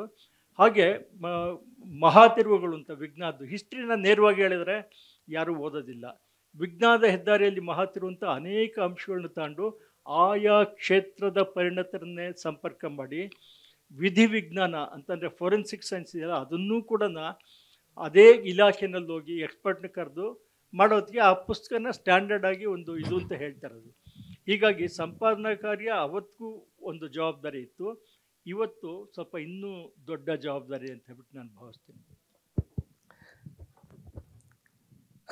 ಧನ್ಯವಾದ ಸರ್. ನೀವು ಹೇಳಿದ್ರಿ ಸಂಪಾದಕ ಅಂತನ್ನುವವನು ಪರಿಣತನ ಮುಖವಾಣಿ ಅಂತನ್ನೋ ರೀತಿಯಲ್ಲಿ ಹೆಚ್ಚು ಕಡಿಮೆ. ಓಕೆ, ಪರಿಣತರಲ್ಲಿ ಇರುವಂತಹ ವಿಷಯವನ್ನು ಕೇಳುಗರಿಗೆ ಅಥವಾ ಓದುಗರಿಗೆ ಅವರಿಗೆ ತಿಳಿಯುವಂಥ ರೀತಿಯಲ್ಲಿ ಮತ್ತು ಸರಳ ಭಾಷೆಯಲ್ಲಿ, ಅವರ ಭಾಷೆಯಲ್ಲಿ ಹೇಳ್ಕೊಡುವಂಥದ್ದು ಅಂತಂದ್ಬಿಟ್ಟು ತುಂಬ ಚೆನ್ನಾಗಿ ಹೇಳಿದ್ರಿ ಸರ್. ತುಂಬ ಧನ್ಯವಾದಗಳು. ನೇಮಿಚಂದ್ರ ಮೇಡಮ್ಗೆ ನಂದು ಒಂದು ಪ್ರಶ್ನೆ. ಅದಕ್ಕೆ ಮೊದಲು ನಾನು ಹೇಳಿಬಿಡ್ತೀನಿ, ಅವರು ಮೊದಲೇ ನನ್ನನ್ನು ಬೈದಿದ್ದಾರೆ. ಏನಂತಂದರೆ, ನೀವು ಯಾವಾಗಲೂ ಮಹಿಳೆಯರು ಅಂತಲೇ ನನ್ನನ್ನು ಮಹಿಳೆಯರು ಅಂತಲೇ ಗಮನಿಸ್ತೀರಾ, ಆದರೆ ನಾನು ಇಂಜಿನಿಯರ್ ಅಂತ ಅನ್ನೋದನ್ನು ನೀವು ಗಮನಿಸೋದಿಲ್ಲ ಅಂತಾರೆ. ಹಾಗಾಗಿ ನೀವು ಇಂಜಿನಿಯರಿಂಗ್ ಬಗ್ಗೆನೇ ಒಂದು ಪ್ರಶ್ನೆ ಕೇಳ್ತೀನಿ ಮೇಡಮ್. ನಮ್ಮ ಕನ್ನಡ ವಿಜ್ಞಾನ ಸಾಹಿತ್ಯದಲ್ಲಿ ಅತಿ ಮುಖ್ಯವಾಗಿ ಎರಡು ವಿಷಯಗಳನ್ನು ಗಮನಿಸ್ತೀವಿ. ಒಂದು, ಬಹಳ ಪ್ರಮುಖರಾಗಿರುವಂತಹ ಎಲ್ಲ ವಿಜ್ಞಾನ ಸಾಹಿತಿಗಳು ಕೂಡ ಬೇಸಿಕ್ ಸೈನ್ಸ್ನ ಬಗ್ಗೆ ವಿಷಯವನ್ನು ಹೆಚ್ಚು ಬರೆದಿದ್ದಾರೆ. ಟಿ ಆರ್ ಅನಂತರಾಮ್ ಅವರು ಇರ್ಬೋದು, ನಾಗೇಶ್ ಹೆಗಡೆ ಅವರು ಪರಿಸರದ ಬಗ್ಗೆ ಬರೆದಿದ್ದಾರೆ, ಅಡ್ಡಿನಡ್ಕ ಕೃಷ್ಣ ಭಟ್ರು ಫಿಸಿಕ್ಸ್ನ ಬಗ್ಗೆ ಹೆಚ್ಚಿಗೆ ಒತ್ತು ಕೊಟ್ಟಂಥವ್ರು. ಇವೆಲ್ಲ ಆದಾಗ ಇಂಜಿನಿಯರಿಂಗ್ನ ಬಗ್ಗೆ ಹೆಚ್ಚು ಬರೆದವರು ಕಡಿಮೆ. ಒಂದು. ಎರಡನೇದು, ಇದು ಬಹಳ ಮುಖ್ಯ ಅಂತ ನನಗನ್ಸುತ್ತೆ, ನೀವು ಇನ್ನೊಂದು ಸರ್ತಿ ಬೈದರೂ ಪರವಾಗಿಲ್ಲ, ಕೇಳ್ಬಿಡ್ತೀನಿ. ಯಾಕೆ ಅಂತಂದರೆ, ಕನ್ನಡ ವಿಜ್ಞಾನ ಬರಹಗಾರರಲ್ಲಿ ನಾವು ಲೆಕ್ಕ ಹಾಕ್ತಾ ಹೋದ ಹಾಗೆ ವೈದ್ಯಕೀಯ ಸಾಹಿತ್ಯದಲ್ಲಿ ಮಹಿಳೆಯರು ಸಾಕಷ್ಟು ಜನ ಇದ್ದಾರೆ. ಪವಿತ್ರ ಅವರು ಮೇಡಮ್ ಇಲ್ಲೇ ಕೂತಿದ್ದಾರೆ. ಆದರೆ ಅದು ಬಿಟ್ಟು ಮೂಲ ವಿಜ್ಞಾನ ಮತ್ತು ಇಂಜಿನಿಯರಿಂಗ್ ವಿಜ್ಞಾನದಲ್ಲಿ ಬಹಳ ಕಡಿಮೆ. ಇರೋದೇ 4 ಜನದಲ್ಲಿ, ಅದರಲ್ಲೂ ಕಡಿಮೆ ಅಂತ ಅನ್ನೋದಾದರೆ ಏನು ಮಾಡೋಣ, ಇದಕ್ಕೆ ಏನು ಮಾಡೋಣ ಅಂತ ಅನ್ನೋದು ನಿಮ್ಮಲ್ಲಿ ಏನಾದರೂ ಒಂದು ಔಷಧಿ ಇದ್ದರೆ ದಯವಿಟ್ಟು ಹೇಳಿ. ಇಂಜಿನಿಯರ್ನ ಇವಾಗ ವೈದ್ಯರಾಗಿ ಔಷಧಿ ಕೊಡಿ ಅಂತಿದ್ದೀರಾ. ಮೊದಲು ಅವ್ರಿಗೆ ಯಾಕೆ ಬೈದೆ ಅಂತಲೂ ಹೇಳ್ತೀನಿ. ಇಲ್ಲಿ ನಾವು ಒಂದು ವಿಜ್ಞಾನ ಲೇಖಕರ ವಿಜ್ಞಾನದ ಮೂಲಕ ನಾವು ಹೇಗೆ ಸಂವಹನ ಮಾಡೋದು ಅನ್ನುವ ಒಂದು ವಿಷಯವನ್ನು ಇಟ್ಟುಕೊಂಡು ಚರ್ಚೆ ಮಾಡೋಕ್ಕೆ ಹೊರಟಿರೋದು. ಅವರು ಅನಂತರಾಮು ಸರ್ ಅವ್ರನ್ನ ಭೂವಿಜ್ಞಾನಿ ಅಂತ ಅವ್ರಿಗೆ ಪ್ರಶ್ನೆಗಳನ್ನ ಈ ರೀತಿ ಹಾಕ್ಬೋದಲ್ವಾ ಅಂದರು. ದಯಾನಂದ್ ಸರ್ ಅವ್ರನ್ನ ವೈಮಾನಿಕ ಇಂಜಿನಿಯರ್ ಅಂತ ಪ್ರಶ್ನೆಗಳು ಹಾಕಿ ನನಗೆ ಬರೀ ಮಹಿಳೆ ಮಹಿಳೆ ಮಹಿಳೆ ಮಹಿಳೆ ಅಂತ. ಅಲ್ಲ ಸರ್, ಎಲ್ಲಿ ನನ್ನನ್ನು ಮಹಿಳೆ ಅಂತ ನನ್ನನ್ನು ಅಲ್ಲ ನಮ್ಮನ್ನು ಮಹಿಳೆ ಅಂತ ಗುರುತಿಸ್ಬೇಕು. ನಾನು ಯಾವುದೋ ಕ್ಷೇತ್ರ ಕಾರ್ಯಕ್ಕೆ ಹೋಗಿರ್ತೀನಿ, ಅಲ್ಲಿ ಒಂದು ಲೇಡೀಸ್ ಟಾಯ್ಲೆಟ್ ಅಲ್ಲ, ಯಾವುದಾದ್ರೂ ಒಂದು ಟಾಯ್ಲೆಟ್ನ ಇದು ನೀವು ಉಪಯೋಗಿಸಿ ಅನ್ನೋರು ಇರೋಲ್ಲ, ಅಲ್ಲಿ ನಮ್ಮನ್ನು ಮಹಿಳೆಯಾಗಿ ಗುರುತಿಸ್ಬೇಕು. ಅಲ್ಲಿ ಸಾಧ್ಯವಾದರೆ ಒಂದು ಡಸ್ಟ್ಬಿನ್ ಇಡಬೇಕು ನಮ್ಮ ಪ್ಯಾಡ್ಗಳನ್ನ ಹಾಕೋದಕ್ಕೆ. ಅಲ್ಲಿ ಇಲ್ಲ, ಅಲ್ಲಿ ಸಮಾನತೆ ಅಂತಾರೆ. ಇನ್ನು ಎಲ್ಲಿ ನನ್ನನ್ನು ಇಲ್ಲಿ ವಿಜ್ಞಾನ ಸಂವಹನದಲ್ಲಿ ಇಂಜಿನಿಯರ್ ಆಗಿ ನನ್ನನ್ನು ಗುರುತಿಸಿ ಒಂದು ಪ್ರಶ್ನೆ ಕೇಳಿದ್ಬಿಟ್ಟು ಎಲ್ಲ ಮಹಿಳೆ ಮಹಿಳೆ ಅಂತ ಅದಕ್ಕೆ ಬೈದಿದ್ದೆ, ದಯವಿಟ್ಟು ಕ್ಷಮಿಸಬೇಕು. ಯಾಕೆ ಅಂತಂದರೆ ಬಹಳಷ್ಟು ಬಾರಿ ನಾವು ಎಲ್ಲಿ ವಿಜ್ಞಾನಿಗಳಾಗಿ ಗುರುತಿಸ್ಬೇಕೋ ಅಲ್ಲಿ ನಮ್ಮನ್ನು ಮಹಿಳೆಯರಾಗಿ ಗುರುತಿಸ್ತಾರೆ, ಎಲ್ಲಿ ನಮ್ಮನ್ನು ಮಹಿಳೆಯರಾಗಿ ಗುರುತಿಸ್ಬೇಕೋ ಅಲ್ಲಿ ನೀವು ವಿಜ್ಞಾನಿಗಳಲ್ವಾ ಅದನ್ನೇ ಉಪಯೋಗಿಸಿ ಅದನ್ನೇ ಮಾಡಿ ಅಂತ ಈ ಒಂದು ಗೊಂದಲ ಇರೋದ್ರಿಂದ ನಾನು ಮತ್ತೆ ಈ ಮಾತನ್ನು ಹೇಳ್ತಾ ಇದ್ದೀನಿ. ಈಗ ನೀವು ಹೇಳಿದ ಪ್ರಶ್ನೆಗೆ ಸಹ, ನೀವು ಇಂಜಿನಿಯರಿಂಗ್ ಹಿನ್ನೆಲೆಯ ಲೇಖಕರು ವಿಜ್ಞಾನದ ಬಗ್ಗೆ ಅವರ ತಂತ್ರಜ್ಞಾನದ ಬಗ್ಗೆ ಯಾಕೆ ಹೆಚ್ಚು ಬರಿತಾ ಇಲ್ಲ ಅಂತ ನೀವು ಕೇಳ್ತಾ ಇದ್ದೀರಾ. ಒಂದು ನಾನು ಹೇಳ್ಬೇಕು ಸಹ, ನಮ್ಮ ಇಂಜಿನಿಯರಿಂಗ್ ಶಿಕ್ಷಣ ವ್ಯವಸ್ಥೆನಲ್ಲಿ ಭಾಷೆಗೆ ಬೆಲೆ ಇಲ್ಲ. ಅಲ್ಲಿ ನೀವು ಕನ್ನಡ ಆಗಲಿ ಇಂಗ್ಲೀಷ್ ಆಗಲಿ ಯಾವುದೇ ಆಗಲಿ ನಿಮ್ಮ ಭಾಷೆ, ಒಂದು ಭಾಷೆಗೆ ಬೆಲೆ ಇಲ್ಲ. ನನಗೆ ಎಷ್ಟು ಕಷ್ಟ ಆಗ್ತಾ ಇತ್ತು ಅಂತಂದರೆ, ನಾವು ಒಂದು ದೊಡ್ಡ ಯೋಜನೆಯಲ್ಲಿ ಕೆಲಸ ಮಾಡ್ತಾ ಇದ್ದೆ. ನಾನು ಕೆಲಸ ಮಾಡ್ತಾ ಇದ್ದಿದ್ದು ಭಾರತದ ಮೊಟ್ಟ ಮೊದಲ ದೇಶೀಯ ವಿನ್ಯಾಸದ multirole multi mission military helicopter, Dhruva helicopter, ಅದರ ಒಂದು ಶಸ್ತ್ರೀಕರಣದ ಅದನ್ನು ರುದ್ರ ಆಗಿ ಮಾಡುವಂತಹ ಒಂದು ಡ್ರಾಯಿಂಗ್ ಬೋರ್ಡಿಂದ ನಾವು ಮಾಡ್ಕೊಂಡು ಹೋಗಬೇಕಾದಂತಹ, ultimately it was to be weaponized and it's the first helicopter to land on the highest battlefield in the world. ಇಷ್ಟಕ್ಕೆಲ್ಲ ನಮಗೆ ಬೇಕಾಗಿರುವಂತಹ ಒಂದು ಮುಖ್ಯವಾದ ಕಮ್ಯುನಿಕೇಷನ್ ಬೇಕು. ಅದು ಕನ್ನಡ ಅಂತಲೂ ನಾನು ಹೇಳ್ತಲ್ಲ, ಇಂಗ್ಲೀಷ್ನಲ್ಲೇ 4 ಲೈನು ನಾನೇನಾದರೂ ಪ್ರಪೋಸ್ ಮಾಡಬೇಕು ಅಂತ 4 ಲೈನ್ ಬರಿಬೇಕು, ಒಂದು ಲೆಟರ್ ಬರಿಬೇಕು ಅಂತಂದರೆ ನಾವು ಆರ್ಮಿ, ಏರ್ಫೋರ್ಸ್, ನೇವಿ, ಕೋಸ್ಟ್ ತುಂಬ ಜನ ಇಂಜಿನಿಯರ್ ಹೊಸದಾಗಿ ಕಲ್ತ್ಕೊಂಡ್ಬಿಟ್ಟು ಬಂದವ್ರಿಗೆ 4 ಲೈನ್ ಬರೆಯೋಕ್ಕಾಗ್ತಾ ಇರಲಿಲ್ಲ. ಯಾಕೆಂದರೆ ನಾವು ಭಾಷೆಗೆ ಒಂದು ಬೆಲೆನೇ ಕೊಟ್ಟಿಲ್ಲ. ಇಂಜಿನಿಯರ್ ತಂತ್ರಜ್ಞಾನ ಅಂತಂದರೆ ಬರೀ ಮಿಷನ್ ಜೊತೆ ಮಾತಾಡೋದಲ್ವಾ, ಅವ್ರಿಗೆ ಭಾಷೆ ಅಗತ್ಯ ಇಲ್ಲ ಅಂತ ಹೇಳಿ ನಾವು ಬಹಳ ಮುಖ್ಯವಾಗಿ ವಿಜ್ಞಾನದಲ್ಲಿ ಪರವಾಗಿಲ್ಲ, ಬಟ್ ತಂತ್ರಜ್ಞಾನದಲ್ಲಿ ಈ ಭಾಷೆಯ ಬಗ್ಗೆ ಒತ್ತು ಬೇಕು. ಅದು ಯಾವ ಭಾಷೆ ಆದರೂ ಆಗಲಿ, ಕನ್ನಡ ಆಗಲಿ, ಇಂಗ್ಲೀಷ್ ಆಗಲಿ, ಅವರವರ ರಾಜ್ಯದಲ್ಲಿ ಅವರವರ ಸ್ಥಾನದಲ್ಲಿ. ಯಾಕೆ ನಾನು ಹೇಳ್ತಾ ಇದ್ದೀನಿ ಅಂತಂದರೆ, ಬಹಳಷ್ಟು ಬಾರಿ ನಮ್ಮ ದೇಶದಲ್ಲಿ ನಾವು ಉನ್ನತ ವ್ಯಾಸಂಗವನ್ನು, ಅದರಲ್ಲೂ ತಂತ್ರಜ್ಞಾನವನ್ನು, ವೈದ್ಯಕೀಯ ಆದರೆ ಅದು ಬದುಕಿಗೆ ಹತ್ತಿರವಾಗಿದೆ. ಇಂಜಿನಿಯರಿಂಗು ಹೆಚ್ಚಾಗಿ ಯಂತ್ರಗಳ ಜೊತೆಗೆ ನಮ್ಮ ಗುದ್ದಾಟ ಆಗಿರುತ್ತೆ. ಇಲ್ಲಿ ನಾವು ನಮ್ಮ ಇಂಜಿನಿಯರಿಂಗ್ ಆಗಲಿ, ಮೆಡಿಕಲ್ ಆಗಲಿ, ಉನ್ನತ ವ್ಯಾಸಂಗವನ್ನಾಗಲಿ ನಾವು ಕನ್ನಡದಲ್ಲಿ ಮಾಡೋದಿಲ್ಲ. ನೀವು ಗಮನಿಸಿರ್ತೀರ, ಬೇರೆ ದೇಶಗಳನ್ನ, ಮುಂದುವರೆದ ದೇಶಗಳನ್ನೇ ತೆಗೆದುಕೊಳ್ಳಿ ನೀವು. ಅದು ರಷ್ಯಾ ಇರ್ಬೋದು, ಫ್ರಾನ್ಸ್ ಇರ್ಬೋದು, ಚೈನಾ ಇರ್ಬೋದು, ಕೊರಿಯಾ ಇರ್ಬೋದು, ಜರ್ಮನಿ ಇರ್ಬೋದು, ಜಪಾನ್ ಇರ್ಬೋದು, ಅವರವರ ನೆಲದ ಭಾಷೆಯಲ್ಲಿ ಅವರು ಉನ್ನತ ವ್ಯಾಸಂಗ ಮಾಡ್ತಾರೆ. ಇಂಜಿನಿಯರಿಂಗ್ ಇರ್ಬೋದು, ಮೆಡಿಕಲ್ ಇರ್ಬೋದು. ನಾನು ಇಸ್ರೇಲ್ಗೆ ಹೋದರೆ ನಮ್ಮ ಮೀಟಿಂಗ್ ಏನೋ ಇಂಗ್ಲೀಷ್ನಲ್ಲಿ ಮಾತಾಡ್ತಾ ಇದ್ವಿ, ಆದರೆ ಅವರ ಲ್ಯಾಪ್ಟಾಪಲ್ಲಿ ಹೀಬ್ರು, ಬೈಬಲ್ ಕಾಲದ ಭಾಷೆ ಬಳಸ್ತಾರೆ ಅವರು. ಫ್ರಾನ್ಸ್ಗೆ ಹೋದಾಗ ಅಲ್ಲಿನೂ ಅದೇ ರಷ್ಯಾಗೆ ಹೋದರೆ ಅವ್ರ ಮೀಟಿಂಗ್ ಬರೋದೇ ಅನುವಾದಕರನ್ನ ಇಟ್ಕೊಂಡು, ಯಾಕೆಂದ್ರೆ ಅವ್ರಿಗೆ ಇಂಗ್ಲೀಷ್ ಕಲಿಯೋದಕ್ಕೆ ಹೋಗೋದಿಲ್ಲ. ಇಷ್ಟೆಲ್ಲ ಅವರ ನೆಲದ ಭಾಷೆಯ ಬಗ್ಗೆ ಅವರು ಅಷ್ಟು ಒತ್ತು ಕೊಡ್ತಾರೆ. ಹಾಗಾಗ್ಬಿಟ್ಟು ನನಗೆ ಬೇರೆ ಭಾಷೆಗಳಲ್ಲಿ ವಿಜ್ಞಾನ ಸಾಹಿತ್ಯ ಅಥವಾ ತಂತ್ರಜ್ಞಾನಕ್ಕೆ ಸಂಬಂಧಪಟ್ಟಂಥ ಸಾಹಿತ್ಯ, ನಾವು ಇವತ್ತು ಎಷ್ಟು ಸಾಹಿತ್ಯವನ್ನು ನಾವು ಕಂಪ್ಯೂಟರ್ ಹಿನ್ನೆಲೆ ಇರುವಂಥವ್ರು. ಫಾರ್ ಎಕ್ಸಾಂಪಲ್, ಇತ್ತೀಚೆಗೆ ನಾನು ಡಿಜಿಟಲ್ ಅಡಿಕ್ಷನ್ ಬಗ್ಗೆ ಸುಮಾರು 1.5 ವರ್ಷ ಸಂಶೋಧನೆ ಮಾಡಬೇಕಾಯ್ತು. ಯಾರೋ ಒಬ್ಬ ಹಿರಿಯ ಮಹಿಳೆ ನನ್ನ ಹತ್ರಕ್ಕೆ ಅವರ ಗಂಡನ ಡಿಜಿಟಲ್ ವ್ಯಸನದ ಬಗ್ಗೆ ಬಂದಾಗ ನನಗೆ ಏನೂ ವಿಷಯ ಗೊತ್ತಿರಲಿಲ್ಲ. ಆಗ ನಾನು ನೋಡ್ತೀನಿ, ಅದು ಕೇವಲ ಮಾನಸಿಕ ಸಮಸ್ಯೆ ಅಲ್ಲ ಅಂತ ಆಗಲೇ ನನಗೆ ಗೊತ್ತಾಗಿದ್ದು 15 ತಿಂಗಳು ಇದು ಮಾಡಿದಾಗ. ನಾನು ರೆಫರ್ ಮಾಡಬೇಕಾದ ಪುಸ್ತಕಗಳು many of them are related to neural network. ಅದು ಇಂಜಿನಿಯರ್ ಬರೆದಿರುವಂತಹ ಪುಸ್ತಕ, ಆದರೆ ಅದು ಎಷ್ಟು ಸುಲಲಿತವಾಗಿ ಓದಿಸ್ಕೊಂಡು ಹೋಗುತ್ತೆ. ಅಂತಹ ಒಂದು ಪ್ರಯತ್ನ ಇನ್ನು ಕನ್ನಡದಲ್ಲಿ ಅಷ್ಟು ಜನ ಇಂಜಿನಿಯರ್ಸು ತಂತ್ರಜ್ಞಾನದ ಬಗ್ಗೆ ಬರಿತಾ ಇಲ್ಲ. ಇಂಜಿನಿಯರ್ಸ್ ಬರಿತಾ ಇದ್ದಾರೆ, ನಮ್ಮ ಸುಮಾರು ಜನ ಇಂಜಿನಿಯರ್ಸು ಅವರು ಸೃಜನಾತ್ಮಕ ಕಥೆ ಕಾದಂಬರಿಗಳು ಬರೀತಾ ಇದ್ದಾರೆ. ಆದರೆ ತಂತ್ರಜ್ಞಾನದ ಬಗ್ಗೆ ಬರಿತಾ ಇರೋ ಇಂಜಿನಿಯರ್ಸ್ ಸಂಖ್ಯೆ ಕಡಿಮೆ ಇದೆ.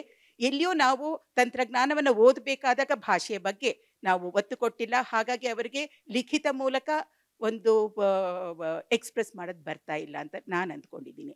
ಭಾಷೆಯ ಬಗ್ಗೆ ಒತ್ತು ಕೊಟ್ಟ ತಕ್ಷಣ ಇದು ಬಹುಶಃ ತಲುಪುತ್ತೆ. ಯಾಕೆಂದರೆ ತಂತ್ರಜ್ಞಾನ ನಮ್ಮ ಬದುಕಿನ ಮೇಲೆ ಹಾಕ್ತಾ ಇರುವಂತಹ ಪ್ರಭಾವ ಬಹಳ ದೊಡ್ಡದಿದೆ.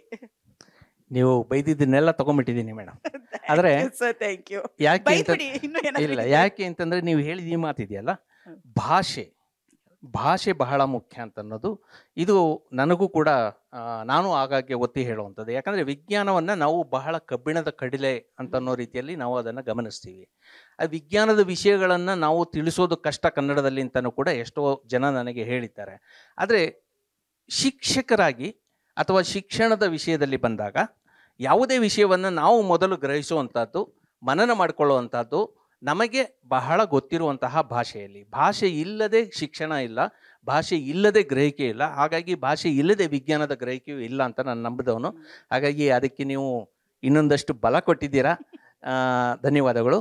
ಇಂಜಿನಿಯರಿಂಗ್ ಬಗ್ಗೆನೇ ನಾವು ಮಾತಾಡಬೇಕಾದ್ರೆ ನಮ್ಮೊಟ್ಟಿಗೆ ಡಾಕ್ಟರ್ ದಯಾನಂದ್ ಇದ್ದಾರೆ. ಇವರು ನ್ಯಾಷನಲ್ ಏರೋಸ್ಪೇಸ್ ಲ್ಯಾಬೊರೇಟರಿಯಲ್ಲಿ ವಿಜ್ಞಾನಿಯಾಗಿದ್ದವರು.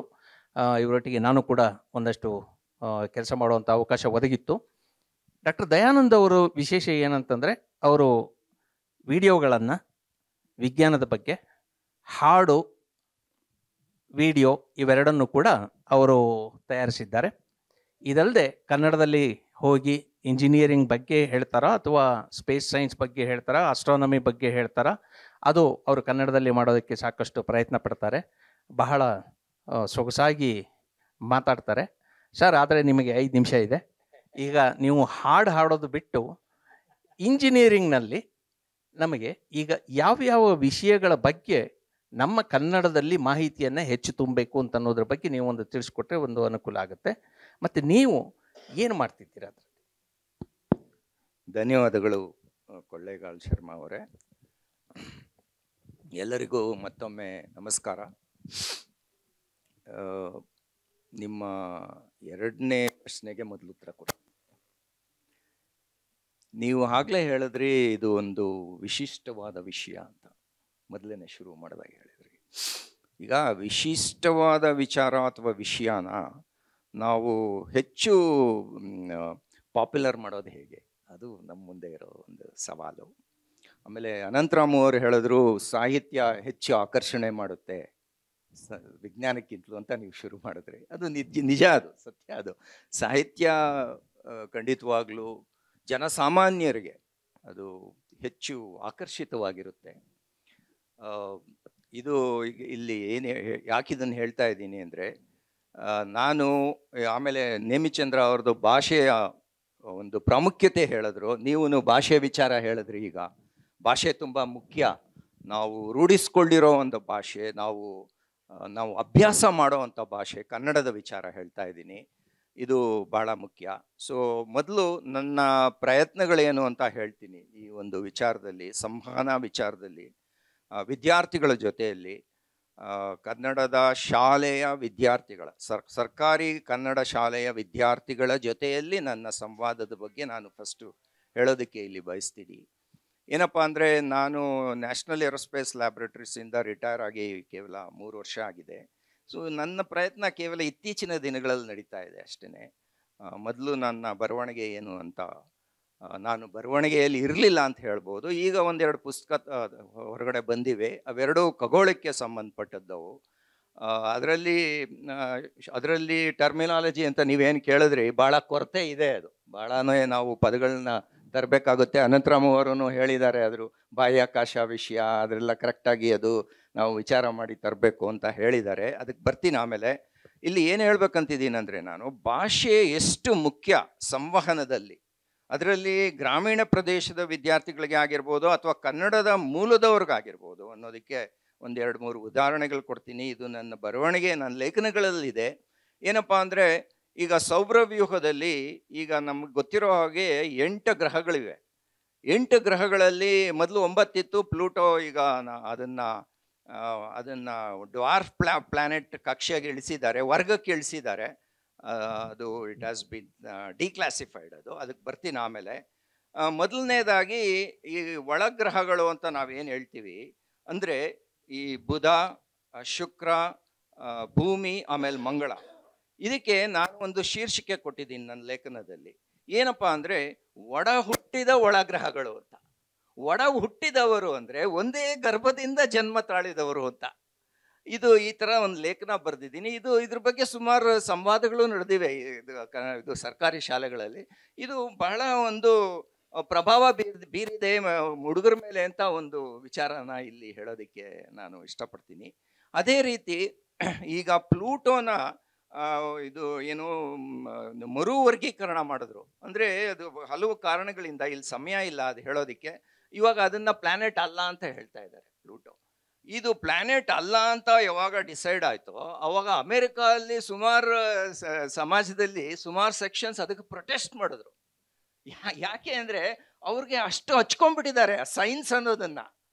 ವೈಜ್ಞಾನಿಕ ಮನೋಭಾವ ಅನ್ನೋದು ಅಷ್ಟೊಂದು ಆಳವಾಗಿ ಅವರು ಮನಸ್ಸುಗಳಲ್ಲಿ ಬೀರ್ಬಿಟ್ಟಿದೆ. ಸುಮಾರು ಪ್ರೊಟೆಸ್ಟ್ ನಡೀತು. ಅದ್ರ ಬಗ್ಗೆ ಒಂದು ಲೇಖನ ಬರೆದೆ. ಏನಪ್ಪ ಅಂದರೆ, ಲೇಖನದ ಶೀರ್ಷಿಕೆ ಏನಪ್ಪ ಅಂದರೆ, ಸೌರವ್ಯೂಹದ ಹೊರವಲಯದಲ್ಲಿ ನೀನಿಲ್ಲವೇ ಈಗ ಪ್ಲೂಟೋ, ಏಕೆ ಮರೆಯಾದೆ ಅಂತ. ಆ ಥರ ಒಂದು ಲೇಖನ ಬರೆದೆ. ಅದರಲ್ಲಿ ಎಲ್ಲ ವಿವರಗಳು ಕೊಟ್ಟಿದ್ದೀನಿ. ಸೊ ಅಲ್ಲೂ ಅಷ್ಟೇ ಏಕೆ ಮರೆಯಾದೆ ಅನ್ನೋದು ಬಹಳ ಒಂದು ಭಾವನಾತ್ಮಕ ಒಂದು ಪದಗಳು ಅವು.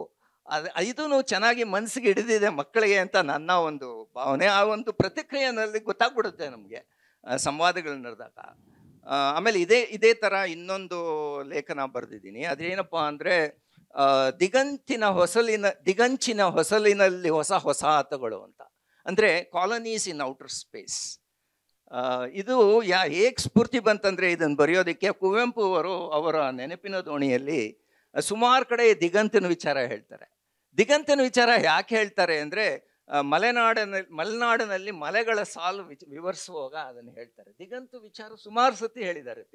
ಅದು ಒಂದು ಸ್ಫೂರ್ತಿ ತಗೊಂಡು ಅಲ್ಲಿಂದ ನಾನು ಈ ಥರ ಒಂದು ಶೀರ್ಷಿಕೆ ಕೊಟ್ಟು, ಏನಂದರೆ ಔಟರ್ ಸ್ಪೇಸ್ ಕಾಲನೀಸ್. ಅವು ಮಾರ್ಸಲ್ಲಿ ಇರ್ಬೋದು ಅಥವಾ it may be in outer space ಆ ಥರ ಇರ್ಬೋದು. ಈ ಥರ ಒಂದು ಶೀರ್ಷಿಕೆ. ಹೊಸಲು ಅನ್ನೋದು ಬಹಳ ಒಂದು ಭಾವನಾತ್ಮಕ ಒಂದು ಪದ, ಅದಕ್ಕೇನೆ ಇಲ್ಲಿ ಭಾಷೆನ ಮುಂಚೂಣಿಗೆ ತರ್ತಾ ಇದ್ದೀನಿ. ಇದು ಒಂದು ಸುಮಾರು ಆಳವಾದ ಪ್ರಭಾವ ಬೀರಿದೆ ಅಂತ ನನ್ನ ಅನಿಸಿಕೆ. ಅದೇ ಲೇಖನದಲ್ಲಿ ಇದು ಏನಪ್ಪಾ ಅಂದರೆ ನಮ್ಮ ಬೇಂದ್ರೆ ಅವರು ಹೇಳ್ತಾರೆ, ಅವ್ರು ಒಂದು ಪದ್ಯ ಬರೆದಿದ್ದಾರೆ. 90 ವರ್ಷದಿಂದನೇ ಈ ಪದ್ಯ ಬರೆದಿದ್ದಾರೆ ಅವರು. ಏನಂದ್ರೆ ಮಂಗಳ ಲೋಕದ ಅಂಗಳ ಕೇರಿ ಅಂತ. ಆಗ 90 ವರ್ಷನ 100 ವರ್ಷನ ಆಗಿರ್ಬೇಕು ಅವ್ರು ಬರೆದು. ಇದು ಆಗ್ಲೇನೆ ಹಕ್ಕಿನ ಮಂಗಳ ಗ್ರಹಕ್ಕೆ ಹಾರ್ಬಿಟ್ಟಿದ್ದಾರೆ ಅವರು. ಆ ಒಂದು ಸನ್ನಿವೇಶ, ಆ ಒಂದು ಸಂಗತಿನ ನನ್ನ ಲೇಖನದಲ್ಲಿ ತಂದಿದ್ದೀನಿ. ಹಾಗೇನೆ ಹಿರೇಮಠರು, ಕನ್ನಡದ ಪ್ರಸಿದ್ಧ ಬಹಳ ಹೆಸರು ಮಾಡಿರೋವಂಥ ಕವಿ. ಅವರ ಬಹಳ ಪಾಪ್ಯುಲರ್ ಸಾಂಗು ಚಂದಿರ ನೇತಕ್ಕೆ ಓಡುವ ನಮ್ಮ, ಅದು ಆ ಒಂದು ಹಾಡಲ್ಲಿ ಹಿಂಜಿದ ಅರಳೆಯು ಅಂತ ಒಂದು 2 ಪದಗಳಿವೆ. ಆ ಹಿಂಜಿದ ಅರಳೆಯ ಅದನ್ನು ತಂದು ಅದನ್ನೊಂದು ಹಾಡಾಗಿ ಮಾಡಿ ಅದನ್ನು ಮಲ್ಟಿಮೀಡಿಯಾ ಥರ ಬಳಸಿ ಅದನ್ನು ಹುಡುಗರಿಗೆ ಹೇಳೋದಕ್ಕೆ ಅದನ್ನು ಪ್ರಯತ್ನ ಪಟ್ಟಿದ್ದೀನಿ. ಇದು ಏನಪ್ಪ ಅಂದರೆ, ಅವರು ಈ ಹಿರೇಮಠರು ಅವಾಗ ಹಿಂಜಿದ ಅರಳೆ ಅಂತ ಎಲ್ಲ ಬರೆದಿದ್ದಾರೆ. ಅಂದರೆ ಹತ್ತಿ, ಅದು ಕಾಟನ್ನು. ಇವಾಗ ಅಲ್ಲಿ ಕೆಲವರು ಸೈಂಟಿಸ್ಟು, ಚೈನಾ ಪರ್ಟಿಕ್ಯುಲರ್ಲಿ, ಅಲ್ಲಿ ಅರಳೆ ಬೆಳೆಯೋ ಒಂದು ಪ್ರಯತ್ನ ಮಾಡ್ತಾ ಇದ್ದಾರೆ ಈಗ ಇಲ್ಲಿ ಚಂದ್ರಲೋಕದ ಮೇಲೆ. ಸೊ ಈ ಥರದ್ದೆಲ್ಲ ನಾನು ಬರೆಯೋ ಒಂದು ಪ್ರಯತ್ನ ಮಾಡಿದ್ದೀನಿ. ಆಮೇಲೆ ಇತ್ತೀಚೆಗೆ ನಾನು ಒಂದು ಪ್ರತ್ಯೇಕವಾಗಿ ಗುರುಗ್ರಹದ ಮೇಲೆ ಒಂದು ಪುಸ್ತಕ ಹೊರಗಡೆ ತಂದಿದ್ದೀನಿ. ಅದೇನಪ್ಪ ಅಂದರೆ ಗುರುಗ್ರಹ ಅನ್ವರ್ಥನಾಮವೇ. ಅಂದರೆ ಇದ್ರಿಗೆ ಯಾತಕ್ಕೆ ಬರದೆ ಅಂದರೆ, ಯಾತಕ್ಕೆ ನಮ್ಮ ಪೂರ್ವಿಕರು ಗುರುಗ್ರಹನ ಗುರು ಅಂತ ಕರೆದ್ರು. ಗುರು ಅಂದರೆ ಅದು ಬಹಳ ಒಂದು ಶ್ರೇಷ್ಠವಾದ ಒಂದು ಹೆಸರು. ಈಗ ಎಷ್ಟೋ ಬೇರೆ ನಾಗರಿಕರಿದ್ದಾರೆ, ಅಲ್ಲಿ ಸಿವಿಲೈಸೇಷನ್ಸ್ ಇವೆ. ಗ್ರೀಕ್ ಸಿವಿಲೈಸೇಷನ್ ಇದೆ, ರೋಮನ್ ಅವರೆಲ್ಲ ಯಾಕೆ ಗುರುಗ್ರಹ ಅಂತ ಕರೀಲಿಲ್ಲ? ಅದಕ್ಕೆ ಬೇರೆ ಏನೇನೋ ಹೆಸರುಗಳು ಕೊಟ್ಟಿದ್ದಾರೆ, ಪ್ಯಾಂಥಿಯಾನು, ಇನ್ನೊಂದು ಮತ್ತೊಂದು ಎಲ್ಲ. ಈ ಗುರುಗ್ರಹ ಅಂತ ಯಾಕೆ ಕರೆದ್ರು ಅನ್ನೋದು ಒಂದು ಸೈಂಟಿಫಿಕ್ ವ್ಯೂ ಪಾಯಿಂಟ್. ಅದನ್ನು ನಾನು ಪುಸ್ತಕದಲ್ಲಿ ಬರೆದಿದ್ದೀನಿ. ಸೊ ಇದು ಭಾಷೆಯ ಒಂದು ಪ್ರಾಮುಖ್ಯತೆಯನ್ನು ಮುಂದೆ ತರೋದಕ್ಕೆ ಒಂದು ಪ್ರಯತ್ನ ಮಾಡಿದ್ದೀನಿ. ಇದು ಸಾಕಷ್ಟು ಪ್ರಭಾವ ಬೀರಿದೆ ಹುಡುಗರ ಮೇಲೆ ಅಂತ ಒಂದು ನಂಬಿಕೆ ನನಗೆ. ಅಷ್ಟ. ಇವಾಗ ಮೊದಲನೇ ಪ್ರಶ್ನೆ, ಸಮಯ ಆಗೋಯ್ತಾ? ಮೊದಲನೇ ಪ್ರಶ್ನೆ ನೆಕ್ಸ್ಟ್ ಕೇಳಿ. ಭಾಷೆ ಬಗ್ಗೆ ನಾವು ಮಾತಾಡ್ತಾ ಇರಬೇಕಾದ್ರೆ ವಿಜ್ಞಾನ ಸಂವಹನದಲ್ಲಿ ಭಾಷೆ ಮಾತಾಡ್ತಾ ಇದ್ದೀವಿ, ಕನ್ನಡದ ಬಗ್ಗೆ ನಾವು ಮಾತಾಡ್ತಾ ಇದ್ದೀವಿ. ಕನ್ನಡವನ್ನು ನಾವು ಎಷ್ಟು ಸಮರ್ಥವಾಗಿ ನಾವು ಬಳಸ್ಕೊಳ್ಬೋದು, ಇದರಲ್ಲಿ ಕನ್ನಡದ ಸಾಮರ್ಥ್ಯದ ಬಗ್ಗೆ ಪ್ರಶ್ನೆನೇ ಇಲ್ಲ. ಕನ್ನಡ ಅಷ್ಟು ಸೊಗಸಾಗಿರುವಂಥದ್ದು. ಇದು ನನಗೆ ಸ್ವತಃ ಅನುಭವಕ್ಕೆ ಬಂದಿದ್ದು ಯಾವಾಗ ಅಂತಂದರೆ, ರಿಚರ್ಡ್ ಫೈನ್ಮನ್ನ ಒಂದು ವಾಕ್ಯವನ್ನು ಅನುವಾದ ಮಾಡಬೇಕಾಗಿ. ಇದೊಂದು ಮಾತು ಹೇಳಬೇಕು ಸರ್, ಕನ್ನಡದಲ್ಲಿ ವಿಜ್ಞಾನ ಬರೆಯೋದು ಅಂದರೆ ಅನುವಾದ ಅಲ್ಲ, ಕನ್ನಡದಲ್ಲಿ ವಿಜ್ಞಾನವನ್ನು ಸಂವಹನ ಮಾಡುವಂಥದ್ದು ಅಂತ. ಸೊ ಹಾಗಾಗಿ ಯಾರೇ ಒಂದು ಕನ್ನಡದಲ್ಲಿ ವಿಜ್ಞಾನ ಲೇಖನವನ್ನು ಬರೆದಿದ್ರು ಅದು ಅನುವಾದ ಅಲ್ಲ ಅನ್ನೋ ದೃಷ್ಟಿಯಲ್ಲಿ ದಯವಿಟ್ಟು ಗಮನಿಸಿ. ಎರಡನೇ ಒಂದು ವಿಷಯ ಇದೆ, ವಿಜ್ಞಾನ ಅನ್ನೋದು ಅಂತಂದರೆ, ನಾನು ವಿಜ್ಞಾನ ಲೇಖನಗಳನ್ನು ಒಂದು ಅವಾರ್ಡ್ ಕೂಡ ಕೊಟ್ಟರು ನನಗೆ.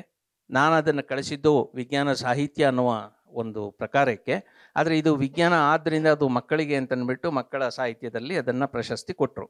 ಮಕ್ಕಳಿಗೆ ಅದೆಷ್ಟು ಅರ್ಥ ಆಗುತ್ತೋ ನನಗೆ ಗೊತ್ತಿಲ್ಲ, ಆದರೆ ಒಂದು ಪ್ರಶಸ್ತಿ ಸಿಕ್ತು ಅಂತ ನನಗೆ ಹೇಳ್ಕೊಳ್ಳೋದಕ್ಕೆ ನನಗೆ ಭಾರಿ ಖುಷಿಯಾಗುತ್ತೆ. ಅದು ಏನಂದರೆ, ವಿಜ್ಞಾನ ಅನ್ನೋದು ಕೇವಲ ಮಕ್ಕಳಿಗೆ ಅಂತ ಒಂದು ಚೌಕಟ್ಟು ನಾವು ಹಾಕಿಬಿಟ್ಟಿದ್ದೀವಿ. ಸೊ ಅದು ಒಂದು ಎರಡನೇ ಸಮಸ್ಯೆ. ಈ ಎರಡು ಸಮಸ್ಯೆಗಳ ಹೊರತಾಗಿ ನಮ್ಮ ಭಾಷೆಯ ಸಾಮರ್ಥ್ಯವನ್ನು ನಾವು ಗಮನಿಸಿದ್ದೀವಾ ಇಲ್ವಾ ಅಂತ ಅನ್ನೋದು ಒಂದು ಪ್ರಶ್ನೆ ನನಗೆ ಯಾವಾಗ ಬಂತು ಅಂದರೆ, ರಿಚರ್ಡ್ ಫೈನ್ಮನ್ನ ಒಂದು ವಾಕ್ಯ ಇದೆ, ಏನಂದರೆ ಇದು ಕೋಪರ್ನಿಕಸ್ನ ಬಗ್ಗೆ. Copernicus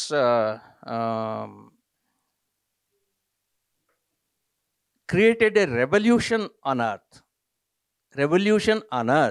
about the revolutions in the heavenly bodies ಅಂತ ಅಂದ್ಬಿಟ್ಟು. ಜಗತ್ತಿನಲ್ಲಿ ಮೇಲ್ಗಡೆಯಲ್ಲಿ ಆಕಾಶದಲ್ಲಿ ನಭೋಮಂಡಲದಲ್ಲಿ ಸುತ್ತಾಡ್ತಾ ಇರುವಂತಹ, ಅಂದರೆ ರೆವಲ್ಯೂಷನ್ ಅಂತಂದರೆ ತಿರುಗ್ತಿರುವಂತಹ ಗ್ರಹಗಳ ಬಗ್ಗೆ ಅವನು ಹೇಳಿದ ಒಂದು ವಿಚಾರ ಭೂಮಿಯಲ್ಲಿ ಕ್ರಾಂತಿಯನ್ನು ಉಂಟು ಮಾಡಿತು ಅಂತ. ಇದು ಈಗ ನಾನು ಕನ್ನಡದಲ್ಲಿ ಹೇಳಿದ್ರೆ ನಿಮಗೆಲ್ಲ ತುಂಬ ಸೊಗಸಾಗಿ ಕೇಳುತ್ತೆ, ಆದರೆ ಆ ಇಂಗ್ಲೀಷ್ನ ಆ ಸೊಗಸನ್ನು ನನಗೆ ತರೋದಕ್ಕಾಗಿಲ್ಲ. ಯಾಕಂದರೆ ಇಂಗ್ಲೀಷ್ನಲ್ಲಿ ಆ ಪದ ರೆವಲ್ಯೂಷನ್ ಅನ್ನೋದನ್ನು ಸಾಮಾಜಿಕ ಕ್ರಾಂತಿ ಮತ್ತು ಚಲನೆ ಎರಡಕ್ಕೂ ಕೂಡ ಬಳಸ್ಕೊಳ್ತಾರೆ. ಈ ಒಂದೇ ಪದವನ್ನು ಎರಡರಲ್ಲೂ ಪನ್ನಾಗಿ ಬಳಸ್ಕೊಂಡು ರಿಚರ್ಡ್ ಫೈನ್ಮನ್ ಬಹಳ ಸೊಗಸಾಗಿ ಹೇಳ್ತಾನೆ. ಈ was A fantastic teacher also.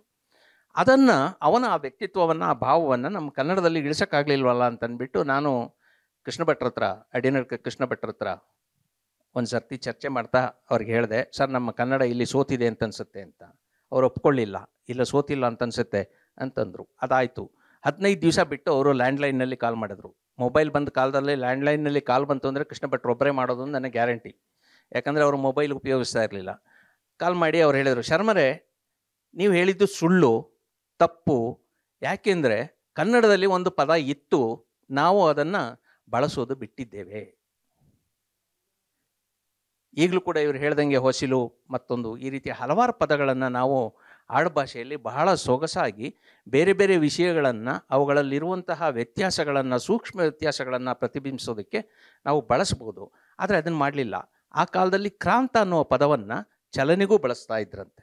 Sankranti ಅನ್ನೋ ಪದ ಅದರಿಂದಾನೇ ಹುಟ್ಟು. 1890ವರೆಗೂ ಕೂಡ ಈ ಪದ ಬಳಕೆಯಲ್ಲಿತ್ತು. ಆಮೇಲಿಂದ ಅದು ಕಡಿಮೆ ಆಗ್ತಾ ಬಂತು ಅಂತ ಹೇಳ್ತಾರೆ. ಸೊ ತಪ್ಪು ಭಾಷೆದಲ್ಲ ನಮ್ಮದು. ಸೊ ಇದನ್ನು ಗಮನದಲ್ಲಿ ಇಟ್ಕೊಂಡು ನಾನು ಈ ಭಾಷೆಯನ್ನು ಬಹಳ ಸೊಗಸಾಗಿ ಬಳಸಿದವರಲ್ಲಿ ಅನಂತರಾಮ್ ಅವರು ಬಹಳ ಮುಖ್ಯ. ಅನಂತರಾಮ್ ಅವ್ರಿಗೊಂದು ಪ್ರಶ್ನೆ ಕೇಳ್ತೀನಿ. ಸರ್, ಈಗ ಇಬ್ಬರು ಇಂಜಿನಿಯರ್ಸು ಎಲ್ಲ ಹೇಳಿದರು, ಆಕಾಶದಲ್ಲಿ ನಭೋಮಂಡಲದಲ್ಲಿ ನಾವು ಏನೇನು ಆಗ್ತಾ ಇದೆ ಅಂತಂದ್ಬಿಟ್ಟು ಅದು ಹೊಸ ವಿಷಯ, ನಮಗೆ 20ನೇ ಶತಮಾನದಲ್ಲಿ ತಿಳಿದಂಥದ್ದು ಬಹಳಷ್ಟು ಇದೆ. ಹಾಗೆ ಮೇಡಮ್ಮು ಒಂದು ಹೆಲಿಕಾಪ್ಟರ್ನ ಬಗ್ಗೆ, ALH ಬಗ್ಗೆ ಕೂಡ ಹೇಳಿದರು. ನಮ್ಮಲ್ಲಿ ಒಂದು ಸಮಸ್ಯೆ ಏನು ಕಾಡ್ತಾ ಇದೆ ಅಂದರೆ, ಈ ವಿಜ್ಞಾನ ಕಥೆಗಳ ಬಗ್ಗೆ ಬಹಳ ಕಡಿಮೆ ಇದೆ. ಈಗ ಉದಾಹರಣೆಗೆ ಮೇಡಮ್ ಹೇಳಿದಂಥ ಒಂದು ಹೆಲಿಕಾಪ್ಟರ್ ಆಗಲಿ, ಮತ್ತೊಂದಾಗಲಿ, ಅಥವಾ ಇನ್ಯಾವುದೇ ಒಂದು ಸ್ಪೇಸ್ ಇದಾಗಲಿ, ಇದರ ಬಗ್ಗೆ ಕುರಿತಂತೆ ನಮ್ಮ ಲೇಖಕರು ಯಾರೂ ಕೂಡ ಅಷ್ಟೊಂದು ಹೆಚ್ಚು ಗಮನ ತೋರಿಸಿಲ್ಲ. ನಾನು ಭೈರಪ್ಪನವರ ಪುಸ್ತಕದ ಬಗ್ಗೆ ಮಾತನಾಡೋದಕ್ಕೆ ಹೋಗೋದಿಲ್ಲ, ಅಥವಾ ಬೇರೆ ಇಲ್ಲ. ಈ ವಿಜ್ಞಾನ ಅಥವಾ ತಂತ್ರಜ್ಞಾನದ ಈ ಕಲ್ಪನೆಗಳನ್ನು ವಿಜ್ಞಾನ ಕಥೆಗಳಾಗಿ ಮಾಡಿಕೊಂಡು ಅವುಗಳನ್ನು ಕೊಡುವಂತಹ ಕೆಲಸ ನಮ್ಮಲ್ಲಿ ಆಗಿಲ್ಲ ಅಂತ ನಾನು ಅಂದ್ಕೊಳ್ತೇನೆ. ಇದು ಯಾಕಿದ್ದಿರಬಹುದು ಅಂತ ಏನಾದರೂ ಒಂದು ನಿಮ್ಮ ಅನುಭವದ ಹಿನ್ನೆಲೆಯಲ್ಲಿ? ಒಳ್ಳೆ ಪ್ರಶ್ನೆ ಇದು. ಬಹುಶಃ ಭಾಳ ಜನ ಓದಿರ್ಬೋದು. ರಾಜಶೇಖರ ಬೋಸ್ತೂರ್ ಮಠ ಅವ್ರ ಹೆಸರು ಕೇಳಿರ್ತೀರಿ, ತಪ್ಪಿರೋ ಓದಿರ್ತೀರಿ. ಕನ್ನಡದಲ್ಲಿ ಒಂದು ಫಿಕ್ಷನ್ನು, ವಿಜ್ಞಾನ ಸಾಹಿತ್ಯ, ಕಲ್ಪನಾ ಸಾಹಿತ್ಯಕ್ಕೆ ನಿಜವಾದ ಒಂದು ಡೈಮೆನ್ಷನ್ ಕೊಟ್ಟವರು ರಾಜಶೇಖರ್ ಬೋಸ್ತೂರ್ ಮಠ ಅವರು. ಅದರಲ್ಲಿ ಯಾವುದೇ ಒಂದು ಎರಡನೇ ಮಾತಿಲ್ಲ. ಆಗ ಏನಾಗಿತ್ತು ಅಂತಂದರೆ, ರಾಜಶೇಖರ್ ಬೋಸ್ತೂರ್ ಮಠ ಅವರು ಪ್ರೇರಿತರಾಗಿದ್ದರು.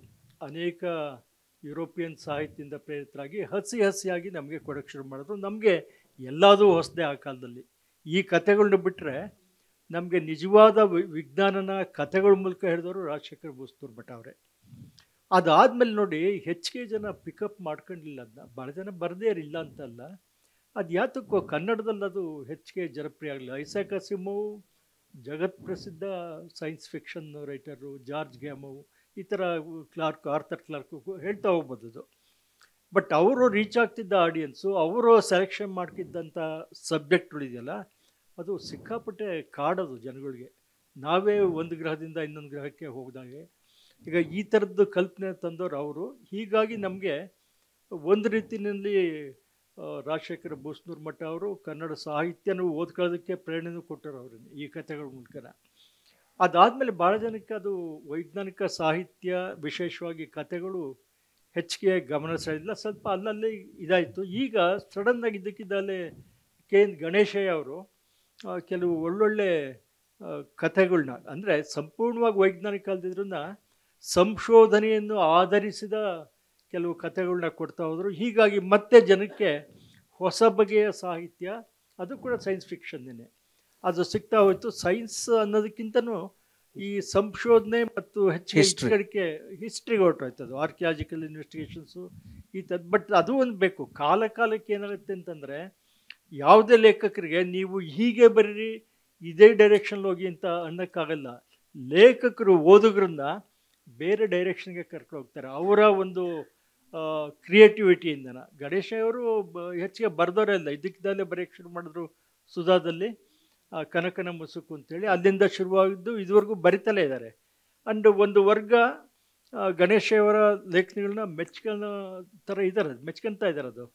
ಆದರೆ ಇದನ್ನೇ ಆಧರಿಸ್ಬಿಟ್ಟು ಹೆಚ್ಚಿಗೆ ಬರೆಯೋಕ್ಕೆ ಹೋಗ್ತಾ ಇಲ್ಲ. ಗೊತ್ತಿಲ್ಲ, ಸೈನ್ಸು ಫಿಕ್ಷನ್ ಅಂತಂದರೆ ಸ್ವಲ್ಪ ನಾನು ಆಗಲೇ ಹೇಳಿದಾಗೆ ಮೂಲಭೂತ ಸೈನ್ಸ್ ಕಾನ್ಸೆಪ್ಟು ಇರಬೇಕಾಗುತ್ತೆ. ನಿಮಗೆ ಗ್ರಾವಿಟಿ ಬಗ್ಗೆ ನಿಮಗೆ ಗೊತ್ತಿಲ್ಲದೆ ಅಂತಂದರೆ ಒಂದು ಗ್ರಹದಿಂದ ಇನ್ನೊಂದು ಗ್ರಹಕ್ಕೆ ಹೇಗೆ ಹೋದ್ರು ಅಂತ ನೀವು ಪ್ರಶ್ನೆ ಹೇಳ್ತೀರಿ.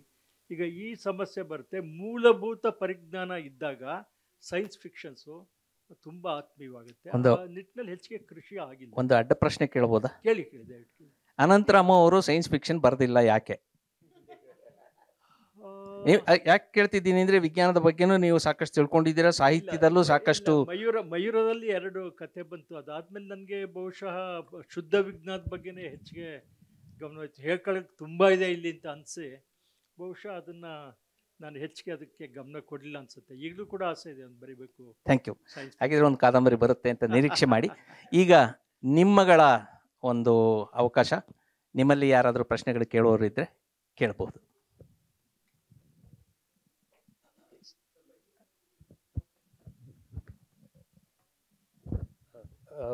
ಒಳ್ಳೆಯ ಸಂವಾದ, ಥ್ಯಾಂಕ್ ಯು. ನೀವು ಓಕೆ, ನಾನು ರಂಜಿತ್ ಅಂತ. ನೀವು ಹೇಳಿದ ವಿಚಾರ ನಾನು ಚರ್ಚೆ ಮಾಡ್ತಾ ಇದ್ದೆ. ಬೇರೆ ಬೇರೆ ದೇಶದವರು ಅವ್ರವ್ರದ್ದೇ ಭಾಷೆಯಲ್ಲೇ ಕಲಿತಾ ಇದ್ದಾರೆ ಯುರೋಪ್ನಲ್ಲಿ ಎಲ್ಲ. ಅವರು ವೈಜ್ಞಾನಿಕವಾಗಿ ಬಹಳ ಮುಂದೆ ಹೋಗಿದ್ದಾರೆ ಕೂಡ. ಅದಕ್ಕೆ ಆ ಮಾತೃಭಾಷೆಯಲ್ಲಿ ಕಲಿತಿದ್ದು ಹೆಲ್ಪ್ ಆಗಿರಬಹುದು ಅಂತ.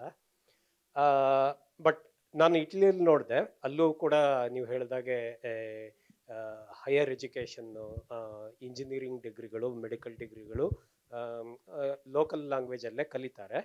ಅದು ಸರ್ವಿಸ್ ಸೆಕ್ಟ್ರಲ್ಲಾಗಿರೋದ್ರಿಂದ ಅದರಿಂದ ಬಹಳ ಅನುಕೂಲ ಆಗುತ್ತೆ ಕೂಡ. ಅವರಿಗೆ ಜನರ ಜೊತೆ ಸೀದಾ ಕಮ್ಯುನಿಕೇಟ್ ಮಾಡ್ಕೊಳ್ಳಿಕ್ಕೆ ಸಾಧ್ಯ ಆಗುತ್ತೆ.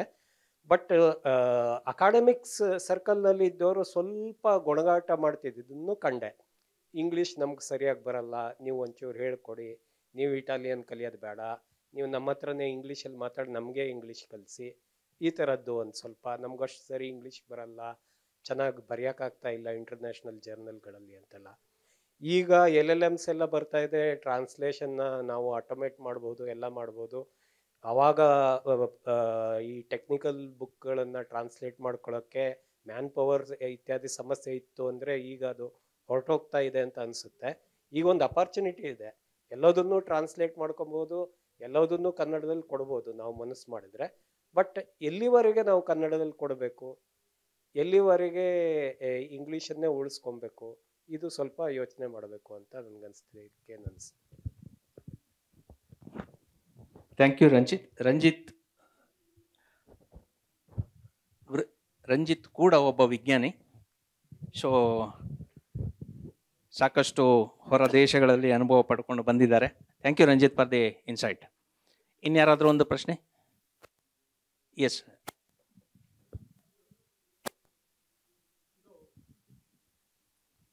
ಇಂಪಾರ್ಟೆನ್ಸ್ ಈಸ್ ಫಾರ್ ವೈಜ್ಞಾನಿಕ ಮನೋಧರ್ಮ ಬೆಳೆಸೋದು, ಸೈಂಟಿಫಿಕ್ ಟೆಂಪರ್ಮೆಂಟ್ ಬೇಕು ಅನ್ನೋದು. ಅವ್ರು ಹೇಳ್ದಂಗೆ ಇಂಗ್ಲೀಷ್ನಲ್ಲಾರೋ ಆಗಲಿ ಕನ್ನಡದಲ್ಲಾರೋ ಆಗಲಿ ಹೆಂಗಾರೋ, ಆದರೆ ನಾವು ಯಾವ್ದಾರೋ ಒಂದು ವಿಷಯದಲ್ಲಿ ಪರಿಣಿತರಾಗಿದ್ದರೆ, ನಾನೀಗ ಮೊಬೈಲ್ ಟೆಕ್ನಾಲಜಿನಲ್ಲಿ ಪರಿಣಿತನ ಅಂದ್ಕೊಂಡ್ರೆ, ನಾನು ಏನಾರು ಒಂದು ಪ್ರಕಟಿಸ್ಬೇಕು ಅಂದರೆ ಏನಿದೆ ನನಗೆ ಇದು ಆ್ಯಕ್ಚುಲಿ ಯಾರು ಅದನ್ನು ಹೇಳೋದಿಲ್ಲ. ನಾನು ಕೊನೆಗೆ ಫೇಸ್ಬುಕ್ಕಲ್ಲಿ ಹಾಕ್ಕೊಂಡ್ರೂ 4 ಜನ ಓದೋರಿರಲ್ಲ. ಸೊ ಅದನ್ನು ನೀವು ಹೆಂಗೆ ಒಬ್ಬ ಪರಿಣಿತನ ರೆಕಗ್ನೈಸ್ ಮಾಡ್ತೀರಾ? ಅಥವಾ ಯಾರೋ 4-5 ಜನ ಬರಿತಾ ಇದ್ದರೆ ಅವರೇ ಕಂಟಿನ್ಯೂ ಮಾಡಬೇಕಾ? ಹೊಸಬನಿಗೆ ಅದಕ್ಕೆ ಅವಕಾಶವೇ ಇರುವುದಿಲ್ಲ. ಇಲ್ಲಿ ಪಬ್ಲಿಷರ್ ಇದ್ದಾರೆ, ಪಬ್ಲಿಷರ್ಗೆ ಈ ಪ್ರಶ್ನೆನ ಹಾಕ್ಬೋದು. ಇಲ್ಲಿ ಬರಹಗಾರರು ಅವರು ಬರೀ ನೀವೇ ಬರಿತಾ ಇದ್ದೀರಾ, ನಾವು ಬರೆಯೋದು ನಾವು ಬರೆದಿದ್ದು ಪ್ರಕಟ ಆಗೋದು ಯಾವಾಗ ಅಂತ ಅವರ ಪ್ರಶ್ನೆ ಇದೆ. ಬಹುಶಃ ಅದಕ್ಕೆ ಇನ್ನೊಂದು ವೈಜ್ಞಾನಿಕ ಮನೋಭಾವ ಅವರು ಹೇಳಿದ್ದನ್ನ ನೀವು ಅನುಮತಿ ಕೊಟ್ಟರೆ ಒಂದು ಮಾತು ಹೇಳ್ತೀನಿ ಸರ್. ನೀವು ಹೇಳಿದ ವೈಜ್ಞಾನಿಕ ಮನೋಭಾವ ಬಹಳ ಮುಖ್ಯ.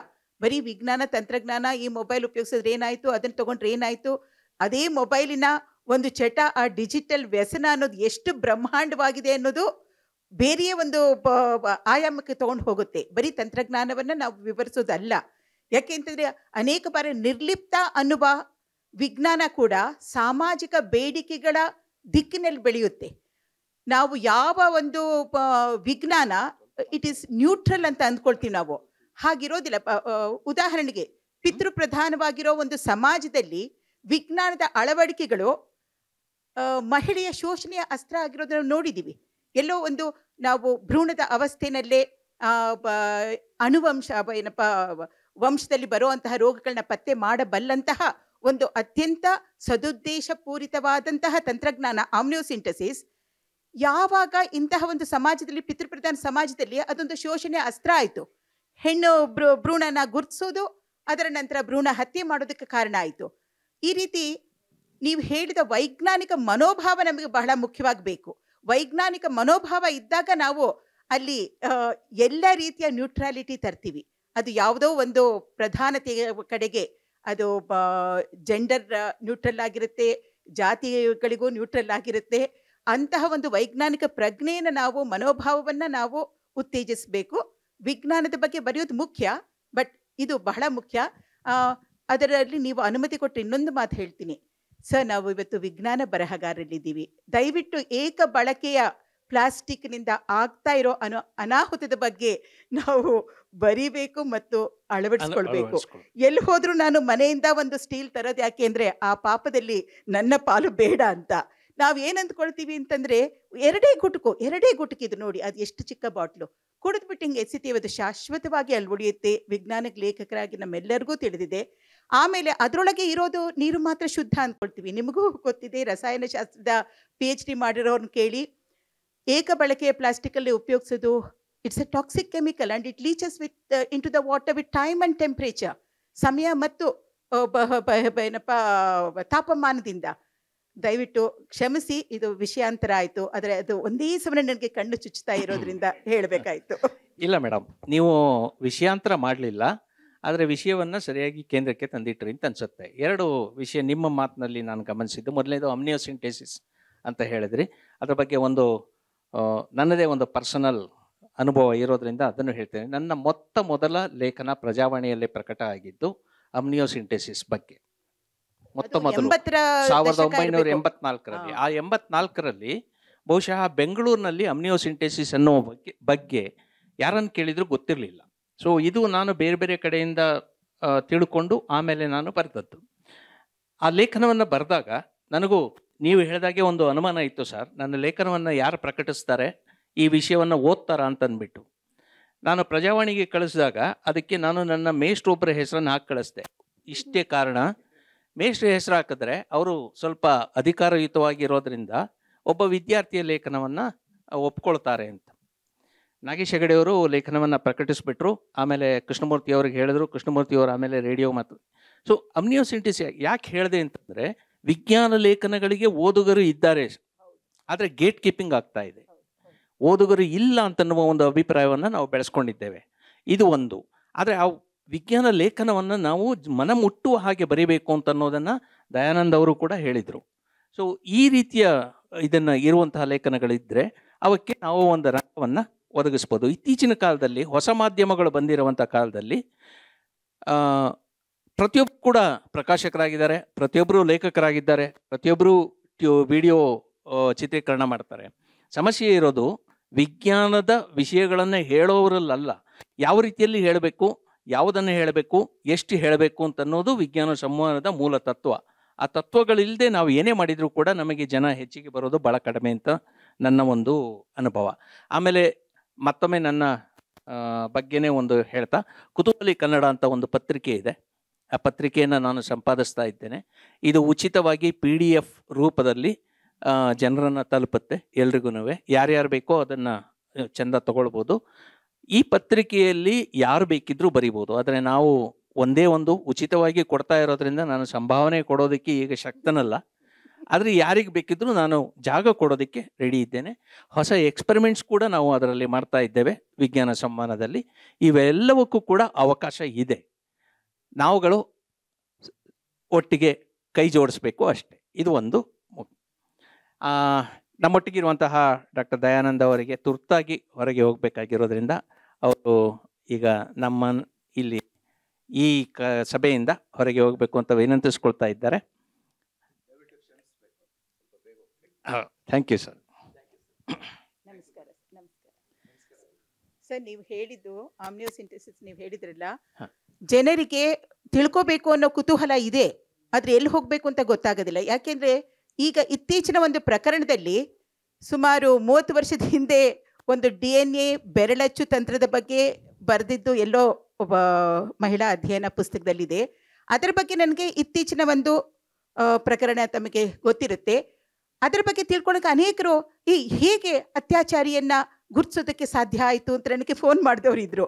ಯಾಕೆಂದರೆ DNA ಬೆರಳಚ್ಚು ತಂತ್ರ ಎಷ್ಟು ಪ್ರಬಲವಾದ ಒಂದು ತಂತ್ರ. ಅಲ್ಲಿ ತನಕ ಅತ್ಯಾಚಾರಿಯ ಒಂದು ಪತ್ತೆಗಾಗಲಿ ಆತನನ್ನು ನೇಲ್ ಡೌನ್ ಮಾಡೋದಕ್ಕಾಗಲಿ ಬೇರೆ ತಂತ್ರಜ್ಞಾನ ಇರಲಿಲ್ಲ. ಪ್ರತ್ಯಕ್ಷ ಸಾಕ್ಷಿ ಅಥವಾ ಸಾಂದರ್ಭಿಕ ಪುರಾವೆ ಅತ್ಯಾಚಾರದ ಪ್ರಕರಣದಲ್ಲಿ ಅಥವಾ ತಂದೆತನವನ್ನು ಸಾಬೀತು ಮಾಡುವ ಪ್ರಕರಣದಲ್ಲಿ ಎಲ್ಲಿಂದ ತರ್ತೀರಾ? ಆದರೆ DNA ಬೆರಳಚ್ಚು ತಂತ್ರ ಬಂದದ್ದು ಬೇರೆ ಕಡೆ ಮಹಿಳೆಯರಿಗೆ ಅದು ಶಾಪ ಆಗಿತ್ತು. ಆಮ್ನಿಯೋಸಿಂಥೆಸಿಸ್ DNA ಬೆರಳಚ್ಚು ತಂತ್ರ ಅದು ವರವಾಗಿ ಬಂತು. ಅತ್ಯಂತ ದುರ್ಬಲ ವರ್ಗಕ್ಕೆ ಸೇರಿದ ಮಹಿಳೆಗೂ ಕೂಡ, ಬಡ ಮಹಿಳೆಗೂ ಕೂಡ ನ್ಯಾಯ ಒದಗಿಸೋದಕ್ಕೆ ಸಾಧ್ಯ ಆಯಿತು. ವಿಷಯವನ್ನ ನಾವು ಅದು ಹೇಗೆ ಕೆಲಸ ಮಾಡುತ್ತೆ ಅನ್ನೋದನ್ನ ವಿಜ್ಞಾನ ಲೇಖಕರಾಗಿ ಬಹಳಷ್ಟು ತಂತ್ರಜ್ಞಾನಗಳನ್ನು ನಾವು ಯಾವ ದೃಷ್ಟಿಕೋನದಿಂದ ನೋಡಿದ್ವಿ ಅದರಿಂದ ಭಿನ್ನವಾದಂತಹ ರೀತಿಯಲ್ಲಿ ಅವುಗಳ ಪರಿಣಾಮ ನಾವು ಕಾಣ್ತಾ ಇದ್ದೀವಿ. ಮೊಬೈಲ್ ಕೂಡ ನಾವು ಒಂದು ಕಾಲದಲ್ಲಿ ಮೊಬೈಲ್ ಅಂದರೆ ಲಕ್ಸುರಿ ಐಟಮ್ ಅಂತ ಹೇಳ್ತಾ ಇದ್ವಿ, ಆದರೆ ಆ ರೀತಿ ಇಲ್ಲ. ಇದು ಬಹುಶಃ ಮತ್ತೊಂದು ವಿಷಯ ಏನಂತಂದರೆ, ವಿಜ್ಞಾನಿಗಳು ಕಾಣ್ತಿರೋದನ್ನು ವಿಜ್ಞಾನ ಸಾಹಿತ್ಯ ಲೋಕದವರು, ವಿಜ್ಞಾನ ಸಾಹಿತಿಗಳು ಕಾಣ್ತಾರೆ. ಯಾಕಂದರೆ ವಿಜ್ಞಾನ ಸಾಹಿತ್ಯ ಮತ್ತು ವಿಜ್ಞಾನ ಬರಹಗಾರರ ಒಂದು ಹೊಣೆಗಾರಿಕೆ ಮತ್ತು ಅವರ ಕರ್ತವ್ಯ ಏನು ಅಂತಂದರೆ ಇವುಗಳ ಪ್ರಭಾವ ಸಮಾಜದ ಮೇಲೆ ಹೇಗೆ ಆಗಬಹುದು ಅಂತನ್ನೋದ್ರ ಬಗ್ಗೆ. ಈ ನಿಟ್ಟಿನಲ್ಲಿ ಈಗ ಇತ್ತೀಚೆಗೆ ನಡೀತಾ ಇರುವಂಥದ್ದು ವಿಜ್ಞಾನ ಸಂವಹನಕಾರರ ಮತ್ತೊಂದು ಜವಾಬ್ದಾರಿ ಬರ್ತಾ ಇದೆ.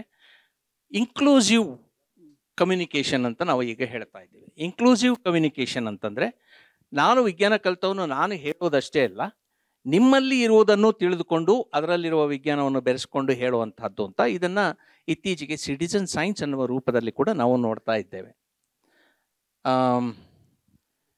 ಈ ಬಗ್ಗೆ ನಾವು ಮುಂದೆ ಏನು ಮಾಡಬಹುದು ಅಂತನ್ನೋದನ್ನ ಹಿರಿಯರಾದ ನಿಮ್ಮಿಂದ ತಿಳ್ಕೊಳ್ಳೋದಕ್ಕೆ ನನ್ನ ಇಚ್ಛೆ.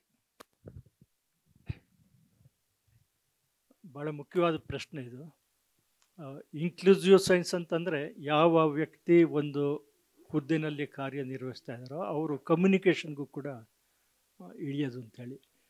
ಉದಾಹರಣೆಗೆ ನಮ್ಮಲ್ಲಿ ಜಗತ್ತಿನ ಅತ್ಯಂತ ಶ್ರೇಷ್ಠ ಸಂಸ್ಥೆಗಳಲ್ಲಿ ಒಂದಾದ ಇಂಡಿಯನ್ ಇನ್ಸ್ಟಿಟ್ಯೂಟ್ ಆಫ್ ಸೈನ್ಸ್ ಕೂಡ ಇದೆ. ಇಲ್ಲಿ ರಾಮನ್ ಇನ್ಸ್ಟಿಟ್ಯೂಟ್ ಇದೆ, ಮತ್ತು CN ರಾವ್ ಅವರು ಸ್ಥಾಪನೆ ಮಾಡಿರೋಂಥ ಜವಾಹರ್ಲಾಲ್ ನೆಹರು ಹೈಯರ್ ಸ್ಟಡೀಸ್ಗೆ ಆ ಸಂಸ್ಥೆನೂ ಇದೆ. ಇದರಲ್ಲಿ ಸಾಕಷ್ಟು ಜನ ಕನ್ನಡಿಗರು ವಿಜ್ಞಾನಿಗಳ ಕೆಲಸ ಮಾಡ್ತಾರೆ ಕೂಡ, ಅದರಲ್ಲಿ ಅನುಮಾನ ಇಲ್ಲ. ಆದರೆ ಏನಾಗುತ್ತೆ ಅಂತಂದರೆ ಇಡೀ ಇಂಡಿಯನ್ ಇನ್ಸ್ಟಿಟ್ಯೂಟ್ ಆಫ್ ಸೈನ್ಸ್ನಲ್ಲಿ 100 ಜನ ಇರಬೇಕಾದ್ರೆ ಯಾಕೆ ಒಬ್ಬರು ಕೂಡ ಕನ್ನಡದಲ್ಲಿ ಸಂವಹನೆ ಮಾಡೋದಕ್ಕೆ ಕಾಣ್ತಾ ಇಲ್ವಲ್ಲ? ಉದಾಹರಣೆಗೆ ನೋಡಿ, ಭೂಕಂಪನ ಆದಾಗ ಅಲ್ಲಿ ಒಂದು ಭೂಕಂಪಕ್ಕೆ ಅಂತ ವಿಶೇಷವಾದ ಅಧ್ಯಯನ ಇದೆ ಸಿವಿಲ್ ಇಂಜಿನಿಯರಿಂಗ್ ವಿಭಾಗದಲ್ಲಿ. ಬಟ್ ಅವ್ರು ಯಾರೂ ಮಾಧ್ಯಮಕ್ಕೆ ಬರೋದಿಲ್ಲ, ಮಾಧ್ಯಮಕ್ಕೆ ಬಂದು ಹೇಳಿಲ್ಲ ಈ ಕಾರಣಕ್ಕೆ ಭೂಕಂಪ ಆಗ್ತಾಯಿದೆ, ಅಥವಾ ಬೆಂಗಳೂರಿನಲ್ಲಿ ಯಾವ ಕಾರಣಕ್ಕೆ ಭೂಕಂಪನ ಆಗೋದಿಲ್ಲ ಅಂದಾದರೂ ಹೇಳಬೇಕಾಗತ್ತೆ. ಯಾರು ಅದು ನಮ್ಮ ಜವಾಬ್ದಾರಿ ಅಲ್ಲ, ನಮ್ಮ ಕೆಲಸ ಸಂಶೋಧನೆ ಮಾಡೋದಷ್ಟೇ ಹೊರತು ಉಳಿದಿದ್ದು ನಮ್ಮದಲ್ಲ. ನಾವು ವಿ ಆರ್ ಬ್ಯುಸಿ. ಈಗ ಈ ಅರ್ಥದಲ್ಲೇ ಬರುತ್ತೆ ನೋಡಿ, ಒಂದು ಮಾಧ್ಯಮದಲ್ಲಿ ಅಫ್ಕೋರ್ಸ್ ಮಾಧ್ಯಮದಲ್ಲಿ ಹೋಗೋದಕ್ಕೂ ಕೂಡ ಇವತ್ತು ತುಂಬ ಯೋಚನೆ ಮಾಡಬೇಕಾಗತ್ತೆ. ಅಲ್ಲಿ ಆ್ಯಂಕರ್ ಇದು ಮಾಡೋ ಅಂಥವ್ರು ಅವರೇ ಭಾಳ ಮುಂಚೂಣಿಗೆ ಬರ್ತಾರೆ, ನಿಮ್ಮನ್ನು ಮಾತಾಡೋಕ್ಕೆ ಬಿಡಲ್ಲ. ಈಗ ಎಷ್ಟೋ ಸರ್ತಿ ನಾನು ಎದ್ದು ಬಂದಿರ್ತೀನಿ, ಅಥವಾ ನನ್ನ ಪಕ್ಕ ಒಬ್ಬ ಜ್ಯೋತಿಷಿಂಗ್ ಕೂಡಿಸಿರ್ತಾರೆ. ಆ ಜ್ಯೋತಿಷಿ ಗುರುಗ್ರಹದ ಬಗ್ಗೆ, ಗುರು ಅಂದರೆ ಗೊತ್ತಲ್ಲ ತುಂಬ ದೊಡ್ಡದು ಗುರುಬಲ ಅಂತ ಶುರು ಮಾಡ್ತಾರೆ. ನಾನು ಎಲ್ಲಿ ಹೋಗೋಣ? ಅದು ಆ ಮಾಧ್ಯಮಗಳಲ್ಲಿ ಏನಾಗುತ್ತೆ ಅಂತಂದರೆ ನಾನು ಜೋರಾಗಿ ಇದು ಮಾಡಿದ್ರೆ ಮತ್ತು ಅವ್ರಿಗೆ ಮುಖಭಂಗ ಆಗುತ್ತೆ. ನಾನು ಆದಷ್ಟು ಅದನ್ನು ಅವಾಯ್ಡ್ ಮಾಡ್ತೀನಿ. ಪಬ್ಲಿಕ್ ಇದರಲ್ಲಿ ಒಂದು ಇದನ್ನು ನೋಡ್ತಾ ಇದ್ದರೆ ಟಿ ವಿನ 1000 ಜನ ನೋಡ್ತಾ ಇರ್ತಾರೆ. ಅವ್ರಿಗೆ ಅವಮಾನ ಮಾಡ್ದೇ ಮೆಲ್ಲಿಗೆ ಹೇಗೆ ನಿಭಾಯಿಸ್ಬೇಕು ಅಂತಂದರೆ ಅವ್ರು ಜೋರು ಮಾಡ್ತಾರೆ ಬರೀ ಜ್ಯೋತಿಷದ್ದೇನೆ. ಹೀಗಾಗಿ ಅನೇಕ ಸಲ ಅವ್ರ ಪಕ್ಕದಲ್ಲಿ ಅವ್ರ ಬಗ್ಗೆ ಗೌರವ ಇದ್ರೂ ಕೂಡ ಅವರ ವೃತ್ತಿ ಬಗ್ಗೆ ಅಥವಾ ಅದನ್ನು ಅನುಸರಿಸ್ತಿರೋ ರೀತಿ ಬಗ್ಗೆ ನಮಗೆ ಅದು ಇಷ್ಟ ಆಗಲ್ಲ. ಅದು ಫಲಜ್ಯೋತಿಷಕ್ಕೆ ಬಂದುಬಿಡ್ತಾರೆ ಎಲ್ಲ ಸೇರಿ. ಜ್ಯೋತಿಷ ನಿಜವಾದ ವಿಜ್ಞಾನನೇ. ಫಲಜ್ಯೋತಿಷ ಇದೆಯಲ್ಲ, ಹೀಗೆ ಮಾಡಿದ್ರೆ ಹೀಗಾಗುತ್ತೆ, ಈ ದಿಕ್ಕಿನಲ್ಲಿ ಹೋದರೆ ಇದಾಗುತ್ತೆ, ಈಗ ಇದು ದೊಡ್ಡ ತೊಂದರೆ ಆಗುತ್ತೆ. ಮತ್ತು ಶರ್ಮಾ ಅವರ ಪ್ರಶ್ನೆಗೆ, ಯಾಕೆಂದರೆ ಇದು ಎಲ್ಲೆಲ್ಲೋ ಹೊರಟೋಗ್ಬಿಡುತ್ತೆ ಮಾತಾಡ್ತಾನೆ. ಇವಾಗ ಒಬ್ಬ ವಿಜ್ಞಾನಿ ಸಂವಹನೆಗೂ ಕೂಡ ಪ್ರಾಶಸ್ತ್ಯ ಕೊಟ್ಟರೆ ನಿಜವಾಗ್ಲೂ ಅತ್ಯಂತ ಒಳ್ಳೆಯದು ಆಗುತ್ತೆ. ಫಾರ್ ಎಕ್ಸಾಂಪಲ್ ಶರ್ಮಾ ಅವರು ಕೂಡ ವಿಜ್ಞಾನಿ ಮೂಲತಃ. ಇವರು ಕೂಡ ತಂತ್ರಜ್ಞಾನ ಅಂತಲೇ ವಿಜ್ಞಾನ ಅಂತ ನಾನು ಭಾವಿಸ್ತೀನಿ. ಆಗ ಒರಿಜಿನಲ್ಲು ಯೋಚನೆಗಳು ನಮ್ಮ ಇದರಲ್ಲಿ ಬರುತ್ತೆ ಆಚೆಗೆ. ಬಟ್ 99 ಭಾಗ ಅಯ್ಯೋ ನಮ್ಮ ಕನ್ನಡದಲ್ಲಿ ಬರೆಯೋಕ್ಕಲ್ಲ ಅಥವಾ ಕನ್ನಡದಲ್ಲಿ ಬರೆಯೋದು ಕ್ಲಿಷ್ಟ ಅನ್ನೋ ಒಂದು ಪೂರ್ವಗ್ರಹದಲ್ಲಿ ಇರ್ತಾರದು. ಇವತ್ತು ಒಂದು ವಿಚಾರ, ಇದು ಹೆಚ್ಚುವರಿ ಅಂಶ ಅನಿಸುತ್ತೆ. ನೀವು ಯಾವುದೇ ಒಂದು ಪದಕ್ಕೆ ಒಂದು ಕನ್ನಡದ್ದು ಸಮಾನ ಪದ ಸಿಗುತ್ತೆ. ನಮ್ಮ ನವಕರ್ನಾಟಕದ ಪ್ರೇಮಚಂದ್ರ ಅವರೇ ಬಂದು ಅಲ್ಲಿ ಪಬ್ಲಿಷರ್ ಇದು. ನವಕರ್ನಾಟಕದಲ್ಲಿ ನಾವೇ ಪಬ್ಲಿಷ್ ಮಾಡಿದ್ದೀವಿ. 14,000 ಪದಕ್ಕೆ ಕನ್ನಡದಲ್ಲಿ ಈಕ್ವಲೆಂಟ್ ಇದೆ. 14,000 ಪದಕ್ಕೆ. ನೀವು ಯಾವುದೇ ಕೇಳಿ ಪದಕ್ಕೆ. ಸ್ಟೆಮ್ ಸೆಲ್ಸ್ ಅಂತ ರೀಸೆಂಟಾಗಿ ಶರ್ಮಾ ಅವರು ಬಳಸ್ತಾ ಇರಲಿ, ನಾವು ಏನು ಬಳಸಬೇಕು? ಆಕರ ಕೋಶ ಅಂತ ಬಳಸ್ಬೇಕಾ ಅಥವಾ ಕಾಂಡಕೋಶ ಅಂತ ಬಳಸ್ಬೇಕಾ? ಇಂಗ್ಲೀಷ್ನಲ್ಲಿ ಸ್ಟೆಮ್ ಅಂತಂದರೆ ಕಾಂಡ, ಕನ್ನಡದಲ್ಲಿ ಏನಪ್ಪ ಕಷ್ಟ ನಿಮಗೆ ಕಾಂಡಕೋಶ ಅನ್ನೋದಕ್ಕೆ ಅಂತ. ಕನ್ನಡದಲ್ಲಿ ಬರೆದಾಗ ಕಾಂಡ ಅಂತಂದರೆ ನಾವು ಗಿಡದ ಕಾಂಡಕ್ಕೆ ಹೋಗ್ತೀವಿ ಹೊರತು ಬೇರೆದಕ್ಕೆ ಹೋಗೋದಿಲ್ಲ. ಹೀಗಾಗಿ ನಾವು ಆಕರ ಕೋಶ ಅಂತ ಮೊದಲನೇ ಸರ್ತಿ ಶರ್ಮಾ ಅವರು ಲೇಖನ ಬಂದಾಗ ಆ ವಿಜ್ಞಾನ ಸಂಗಾತಿ ಸಂಪಾದಕ ಆಗಿದ್ದೆ. ಆಗ ಈ ಪದನ ಜಾರಿಗೆ ತಂದರು. ಭಾಳ ಜನ ವಿಜ್ಞಾನಿಗಳು ತಮ್ಮ ಮಾತೃಭಾಷೆಯಲ್ಲಿ ಬರೆಯೋಕ್ಕೆ ಯಾಕೆ ಹೆದರ್ಕಂತಾರೆ ಅಂದರೆ ಟೆಕ್ನಿಕಲ್ ವರ್ಡ್ಸು ತುಂಬ ಕಷ್ಟನಪ್ಪ, ಅದರ ಬದಲು ಇಂಗ್ಲೀಷ್ನಲ್ಲೇ ಓದ್ಬೋದಲ್ಲ ಅಂತಾರೆ. ಹೊರಗಡೆ ಮಾತಾಡ್ತಾರೆ ಚೆನ್ನಾಗಿ, ಆದರೆ ಒಂದು ಉಪನ್ಯಾಸ ಕೊಡಬೇಕಾದಾಗ ಅಥವಾ ಲೇಖನಕ್ಕೆ ಬಂದಾಗ ಮೂಲ ವಿಜ್ಞಾನಿಗಳು ತಮ್ಮ ಮಾತೃಭಾಷೆಯಲ್ಲಿ ಬೆಂಗಾಲಿಗಳು ಮಾಡ್ತಾರೆ ಕೆಲಸನ. ಬೆಂಗಾಲ ಸಾಹಿತ್ಯ ತುಂಬ ಚೆನ್ನಾಗಿ ಬಂದಿರೋದು ಬೆಂಗಾಲಿ ವಿಜ್ಞಾನಿಗಳು ಬೆಂಗಾಲಿನಲ್ಲೇ ಇದು ಮಾಡ್ತಾರದು. ಆದರೆ ತಮಿಳ್ನಾಡಿನಲ್ಲಿ ಇದು ಹೆಚ್ಚಿಗೆ ಮುಂದುವರೆದಿಲ್ಲ. ಇಡೀ ದಕ್ಷಿಣ ಭಾರತದಲ್ಲಿ ವಿಜ್ಞಾನ ಸಾಹಿತ್ಯನ ಕನ್ನಡದಲ್ಲಿ ನಾವು ಹೇಗೆ ಸ್ವಲ್ಪ ಮುಂದಕ್ಕೆ ತಗೊಂಡೋಗ್ತಾ ಇದೀವೋ, ತಮಿಳ್ನಾಡಿನಲ್ಲಿ ಅಷ್ಟೊಂದು ಪ್ರಚಲಿತ ಆಗಿಲ್ಲ. ತೆಲುಗಿನಲ್ಲಿ ಸ್ವಲ್ಪ ಇದೆ ಅಂತ ಹೇಳ್ತಾರೆ. ನಮ್ಮಲ್ಲಿ ಕೇರಳ ಅತ್ಯಂತ ಶ್ರೀಮಂತವಾದ ಈ ವಿಚಾರದಲ್ಲಿ ವಿಜ್ಞಾನ ಇದರಲ್ಲಿ ತುಂಬ ಎಲ್ಲಕ್ಕಿಂತ ಮುಂಚೂಣಿಯಲ್ಲಿದ್ದಾರೆ. ವಿಜ್ಞಾನ ಪರಿಷತ್ ಅಂತಲೇ, ಶಾಸ್ತ್ರ ಪರಿಷತ್ ಅಂತ ಹೇಳ್ಬಿಟ್ಟಲ್ಲಿ ಮಾಡ್ಕೊಂಡೆಲ್ಲ ಮಾಡಿದ್ದಾರೆ. ಕೇರಳದವ್ರು ಇವತ್ತಿಗೂ ಕೂಡ ಮುಂದಿದ್ದಾರೆ. ವಿಜ್ಞಾನಿಗಳು ಬರೆದ್ರೆ ಚೆನ್ನಾಗೇ ಇರುತ್ತೆ, ಆದರೆ ಬರೆಯಲ್ಲ. ಹಾಗಂತ ಹೇಳ್ಬಿಟ್ಟು ಕಾಯ್ಕೊಂಡು ಕೂತ್ಕೊಳ್ಳೋಕ್ಕಲ್ಲ. ಉದಾಹರಣೆಗೆ ನಮ್ಮ ಪೂರ್ಣಚಂದ್ರ ತೇಜಸ್ವಿ ಕಾಯ್ತಾ ಕೂತ್ಕೊಂಡಿಲ್ಲ ವಿಜ್ಞಾನಿಗಳಿಗೋಸ್ಕರ. ಅಯ್ಯ ನನಗೇನೋ ಒಂದು ಕುತೂಹಲ ಕಾಣುತ್ತೆ, ಒಂದು ಓತಿಕೇತ ನನಗೆ ಕುತೂಹಲ ಕಾಣುತ್ತೆ, ಅದಕ್ಕೆ ಕರ್ವಾಲ ಬರದೆ ಅಂತಾರೆ ಅವರು. ಯಾತಕ್ಕೆ ತೇಜಸ್ವಿ ತುಂಬ ಪ್ರಸಿದ್ಧರಾದರು? ಸ್ವಲ್ಪ ಆಚೆಗೆ ಹೋಗ್ತಾ ಇದ್ದ ಫ್ರೇಮಿಂದ ಕ್ಷಮಿಸ್ಬೇಕು. ತೇಜಸ್ವಿಗೆ ಇಡೀ ಜಗತ್ತೇ ಕುತೂಹಲ. ಜಸ್ಟ್ 2 ನಿಮಿಷ ಹೆಚ್ಚಿಗೆ ಇದ್ಮೇಲೆ ಆ ಕುತೂಹಲ ಒಬ್ಬ ವಿಜ್ಞಾನಿಯ ಕುತೂಹಲ, ಒಬ್ಬ ಸಾಮಾನ್ಯ ಕುತೂಹಲ, ಒಬ್ಬ ಓದುಗನ ಕುತೂಹಲ. ಈ 3 ಸೂತ್ರದ ಮೇಲೆ ತೇಜಸ್ವಿ ಬುಕ್ಕು ನಿಂತುಬಿಟ್ಟು, ಅದು ಒಂದು ಆರ್ಡಿನರಿ ಟಾಪಿಕ್. ಇವ್ರಿಗೂ ಗೊತ್ತಿದೆ, ಓದ್ತಿದೆ ಅಂತ ದೊಡ್ಡದಲ್ಲ, ಎಲ್ಲ ಭಾಳ ಗೊತ್ತಿರೋಂಥ ವಿಚಾರ. ಹಾರುವ ಓತಿ ಗ್ಲೈಡಿಂಗ್, ಅದು ಆ್ಯಕ್ಚುಲಿ ಹಾರೋದು ಇಲ್ಲ, ಇದು ಗ್ಲೈಡಿಂಗ್ ಇದು. ಬಟ್ ತೇಜಸ್ವಿ ಕುತೂಹಲವಾಗಿ ತಗೊಂಡೋಗ್ತಾರಲ್ಲ, ಅದು ಜನಸಾಮಾನ್ಯರಿಗೆ ಬೇಕಾಗಿರೋದು ಆ ಕುತೂಹಲ. ಹಾಗಂತೇಳಿ ಬರೀ ಅದಷ್ಟೇ ವಿಜ್ಞಾನ ಸಾಹಿತ್ಯ ಅಂತ ಅನ್ಕೋಬಾರ್ದು. ವಿಜ್ಞಾನ ಓದೋರಿಗೆ ಇನ್ನೂ ಜಾಸ್ತಿ ಹೇಳೋ ಅವಕಾಶ ಇರುತ್ತೆ. ನಮ್ದು ಏನು ಪ್ರಾಬ್ಲಮ್ ಅಂತಾರೆ ನಮಗೆಲ್ಲ ಗೊತ್ತಿದೆ ಅಂತ ಅಂದ್ಕೊಂಡು ಹೋಗ್ತೀವಿ. ತೇಜಸ್ವಿ ನನಗೇನು ಗೊತ್ತಿಲ್ಲ ಅಂದ್ಕೊಂಡು ಹೋಗ್ತಾರೆ. ಹೀಗಾಗಿ ಅವರು ಯಶಸ್ವಿ ಆಗ್ತಾರೆ. ಧನ್ಯವಾದಗಳು ಸರ್, ಧನ್ಯವಾದಗಳು ಮೇಡಮ್. ಕೊನೆಯದಾಗಿ ನನ್ನ ಈ ಇಡೀ ಸಂವಾದವನ್ನು ಇಲ್ಲಿಗೆ ಮುಗಿಸಿ ಅದರ ಸಾರಾಂಶವನ್ನು ಹೇಳಿ ಅಂತ ಹೇಳಿದ್ರೆ ಬಹುಶಃ ಸಂವಾದ ಮುಗಿದಿಲ್ಲ, ಈಗಿನ್ನೂ ಆರಂಭ ಆಗಿದೆ ಅಂತಷ್ಟೇ ನಾನು ಹೇಳ್ತೇನೆ. ಇನ್ನು ಎಲ್ಲೆಲ್ಲಿ ನಮಗೆ ಅವಕಾಶಗಳು ಸಿಗುತ್ತೋ ಅಲ್ಲಿ ಮತ್ತೆ ಈ ಚರ್ಚೆಯನ್ನು ಮುಂದುವರಿಸಬೇಕಾಗ್ತದೆ. ಒಂದು ಮಾತು ಹೇಳ್ತೇನೆ, ಕರ್ನಾಟಕದಲ್ಲಿ ಈ ವಿಜ್ಞಾನ ಸಂವಹನ ಕ್ಷೇತ್ರದಲ್ಲಿ ಹಲವಾರು ಹೊಸ ಕಾರ್ಯಕ್ರಮಗಳು ನಡೀತಾ ಇವೆ. ಮುಖ್ಯವಾಗಿ ನಮ್ಮಲ್ಲಿರುವಂಥ ವಿಜ್ಞಾನ ಸಾಹಿತ್ಯವನ್ನು ಒಂದು ಕಡೆಯಲ್ಲಿ ಕ್ರೋಢೀಕರಿಸುವಂಥದ್ದು. ಅನಂತರಾಮ ಅವರ 60-70 ಪುಸ್ತಕಗಳನ್ನು ಓಂ ಶಿವಪ್ರಕಾಶ್ ಇಲ್ಲೇ ಇದ್ದಾರೆ, 127 ಓಂ ಶಿವಪ್ರಕಾಶ್ ಇಲ್ಲೇ ಇದ್ದಾರೆ. ಎಲ್ಲವನ್ನೂ ಮುಕ್ತವಾಗಿ ಎಲ್ರಿಗೂ ಸಿಗೋ ರೀತಿಯಲ್ಲಿ ಡಿಜಿಟೈಸ್ ಮಾಡಿ ಕೊಟ್ಟಿದ್ದಾರೆ. ಇದು ಕನ್ನಡದಲ್ಲಿ ಆಗಬೇಕಾದಂಥ ಒಂದು ಕೆಲಸ. ಯಾಕಂದರೆ ಹೀಗೆ ಮಾಡದೆ ಹೋದರೆ ಮುಂದೆ ನಮಗೆ ಯಾವ ಪದ ಎಲ್ಲಿತ್ತು, ಯಾವಾಗ ಬಳಸಿದ್ರು, ಏನು ಮಾಡಿದ್ರು ಅಂತ ಅನ್ನೋದು ಗೊತ್ತಿಲ್ಲದೆ ನಾವು ಇನ್ನೊಂದು ಹೊಸ ಪದ ಹುಟ್ಟು ಹಾಕಿ ಗೊಂದಲ ಮಾಡುವಂಥ ಪರಿಸ್ಥಿತಿ ಇರುತ್ತೆ. ಸೊ ಹಾಗಾಗಿ ಇದು ಮತ್ತೊಂದು. ಎರಡನೇದು, ನೀರುಜ್ ಇದ್ರು ಅವರು ಈಗೆಲ್ಲ ಹೊರಗೋಗಿದ್ದಾರೆ. Indian Institute of Astrophysics Bengaluru, ಇವರು ಮೈಸೂರಿನಲ್ಲಿ ಒಂದು ತಾರಾಲಯವನ್ನು ಸೃಷ್ಟಿಸ್ತಾ ಇದ್ದಾರೆ. ಬೆಂಗಳೂರಿನಲ್ಲಿ ಇರುವಂತಹ ಒಂದು ತಾರಾಲಯ ಪ್ಲಾನೆಟೇರಿಯಂ ಜವಾಹರ್ಲಾಲ್, ಅವರು ಕೂಡ ಸಾಕಷ್ಟು ಕೆಲಸಗಳನ್ನು, ವಿಜ್ಞಾನವನ್ನು ಜನರಿಗೆ ತಲುಪಿಸುವಂಥದ್ದು ಮಾಡೋದು. ಇದು ಸಾಹಿತ್ಯ ಕ್ರಿಯೇಷನ್ ಅಲ್ಲ, ಸಂವಹನ ಕಾರ್ಯ. IIA ಏನು ಮಾಡ್ತಾ ಇದ್ದೇನೆ, ಒಂದು ಸೆಕೆಂಡ್ ಮಾಡಿ ಇದೊಂದು ಹೇಳಿಬಿಡ್ತೀನಿ. ಅವರು ನಮ್ಮ ಗ್ರಾಮೀಣ ಲೈಬ್ರರಿಗಳ ಜೊತೆಗೆ ಸೇರಿಕೊಂಡು ಗ್ರಾಮೀಣ ಲೈಬ್ರರಿಯಲ್ಲಿ ಖಗೋಳ ವಿಜ್ಞಾನದ ಬಗ್ಗೆ ಅಲ್ಲಿಯ ಲೈಬ್ರರಿಯನ್ಸಿಗೆ ತರಬೇತಿ ಕೊಟ್ಟು ಇದು ಮಾಡಿದ್ದಾರೆ. ಹಾಗಾಗಿ ಏನಾಗಿದೆ ಅಂದರೆ ಪ್ರತಿಯೊಂದು ಗ್ರಾಮೀಣ ಲೈಬ್ರರಿಯಲ್ಲೂ ಕೂಡ 15 ದಿವಸಕ್ಕೊಂದ್ಸರ್ತಿ ಹುಣ್ಣಿಮೆಯಲ್ಲಿ ಖಗೋಳ ವಿಜ್ಞಾನದ ಬಗ್ಗೆ ಮತ್ತೊಂದರ ಬಗ್ಗೆ ಮಕ್ಕಳು ಚರ್ಚೆ ಮಾಡುವಂತಹ ಒಂದು ಸನ್ನಿವೇಶ 6500 ಗ್ರಾಮಗಳಲ್ಲಿ. ಸೊ ಇದು ವಿಜ್ಞಾನ ಸಂವಹನಕಾರ ಮಾಡಬೇಕಾದಂಥದ್ದು. ಸಿಟಿಸನ್ ಸೈನ್ಸ್ನ ಒಂದು ಆಸ್ಪೆಕ್ಟ್ ಇದು ಅಂತ ನಾನು ಹೇಳ್ತೇನೆ. ಮೂರನೇದಾಗಿ ಕನ್ನಡದಲ್ಲಿ ನಾನು ನನ್ನ ಬೆನ್ನು ತಟ್ಕೊಳ್ಬೇಕು. ಮತ್ತು ಏನಂತಂದರೆ ಜಾಣ ಸುದ್ದಿ ಅನ್ನುವ ಒಂದು ಪಾಡ್ಕಾಸ್ಟ್ ಇದೆ. ಕನ್ನಡದ್ದು ಮಾತ್ರ ಅಲ್ಲ, ಭಾರತದಲ್ಲೇ ವಿಜ್ಞಾನದ ಮೊದಲನೇ ಪಾಡ್ಕಾಸ್ಟ್ ಇದು. ಈ ಪಾಡ್ಕಾಸ್ಟ್ ಪ್ರತಿ ವಾರ ಕೂಡ ಪ್ರಕಟ ಆಗ್ತಾ ಇದೆ. 900 ಸಂಚಿಕೆಗಳನ್ನು ನಾವು ಇದುವರೆಗೆ ಪ್ರಕಟಿಸಿದ್ದೇವೆ. ಬಹುಶಃ ಪ್ರಪಂಚದಲ್ಲಿ ಬೇರೆ ಯಾವುದೇ ಭಾಷೆಯಲ್ಲೂ ಇಲ್ಲದಷ್ಟು ಪ್ರಮಾಣದಲ್ಲಿ ಸಂಚಿಕೆಗಳನ್ನು ನಾವು ಪ್ರಕಟಿಸಿದ್ದೇವೆ. ಮುಕ್ತವಾಗಿ ಸಿಗುತ್ತೆ ಯೂಟ್ಯೂಬ್ನಲ್ಲಿ, ಯಾರೂ ಇದಕ್ಕೆ. ಹಾಗಾಗಿ ವಿಜ್ಞಾನದ ಮಾಹಿತಿ ಎಲ್ಲಿದೆ ಅಂತ ಹುಡುಕೋದು ಬೇಕಿಲ್ಲ, ಅದು ಸಿಗುತ್ತೆ. ನಾವು ಒಂದು ಸರ್ತಿ ಒಂದು ಹೆಜ್ಜೆ ಮುಂದೆ ಹೋಗಿ ಪ್ರಯತ್ನ ಮಾಡಬೇಕು ಅಂತಷ್ಟೇ ಹೇಳ್ತೇನೆ. ಅವಕಾಶಗಳಿವೆ. ಈ ಪಾಡ್ಕಾಸ್ಟ್ಗಳನ್ನು ಯಾರು ಬೇಕಿದ್ರೂ ಮಾಡಬಹುದು, ಅದು ಕೂಡ ಇದೆ. ಆದರೆ ಒಬ್ಬರು ಸಂಪಾದಕರ ನೆರವು ತಗೊಂಡ್ರೆ ಬಹಳ ಅನುಕೂಲ ಅಂತ ಹೇಳ್ತಾ ಈ ಸಭೆಯನ್ನು ನಮಗೆ ಇಲ್ಲಿ ಬಂದು ನಮ್ಮ ಮನಸ್ಸಲ್ಲಿ ಇರೋದನ್ನು ಹೇಳ್ಕೊಳ್ಳೋದಕ್ಕೆ ಅವಕಾಶ ಮಾಡಿಕೊಟ್ಟಂತಹ ಬುಕ್ಸ್ ಬ್ರಹ್ಮ ಮತ್ತು ನಿಮ್ಮೆಲ್ರಿಗೂ, ಯಾಕಂದರೆ ತಾಳ್ಮೆಯಿಂದ ಎಲ್ಲ ಕೇಳ್ಕೊಂಡಿದ್ದಾರೆ. ಈಗ ನಾವು ಫಸ್ಟ್ ಬಂದಾಗಲೇ ಮಾತಾಡ್ಕೊಳ್ತಿದ್ವಿ, ಬಹುಶಃ ನಾವೇ ಚರ್ಚೆ ಮಾಡ್ಕೊಂಡು ಹೋಗೋದಾದರೆ ಇಲ್ಲೇ ಹೊರಗೆ ಮಾಡ್ಕೊಂಡು ಹೊರಡೋಬಿಡೋಣ ಅಂತಂದ್ಬಿಟ್ಟು ನೀವು ಎಲ್ಲ ಇದ್ರಿ. ನಿಮ್ಮಿಂದ ಇನ್ನಷ್ಟು ಪ್ರಶ್ನೆಗಳನ್ನು ನಾವು ಕೇಳಬೇಕಾಗಿತ್ತು, ಸಮಯಾವಕಾಶ ಇಲ್ಲದೆ ಇದ್ದಿದ್ದರಿಂದ ಅದನ್ನು ಬಿಟ್ಟಿದ್ದೀವಿ. ಆದರೆ ನಿಮ್ಮ ಪ್ರಶ್ನೆಗಳಿದ್ರೆ ದಯವಿಟ್ಟು ನೀವು ತಿಳಿಸಿ. ಹೊರಗಡೆ ಇರ್ತೀವಿ, ಅಲ್ಲೂ ನಮ್ಮನ್ನು ಹಿಡ್ಕೊಂಡು ನೀವು ಕೇಳ್ಬೋದು. ಧನ್ಯವಾದಗಳು.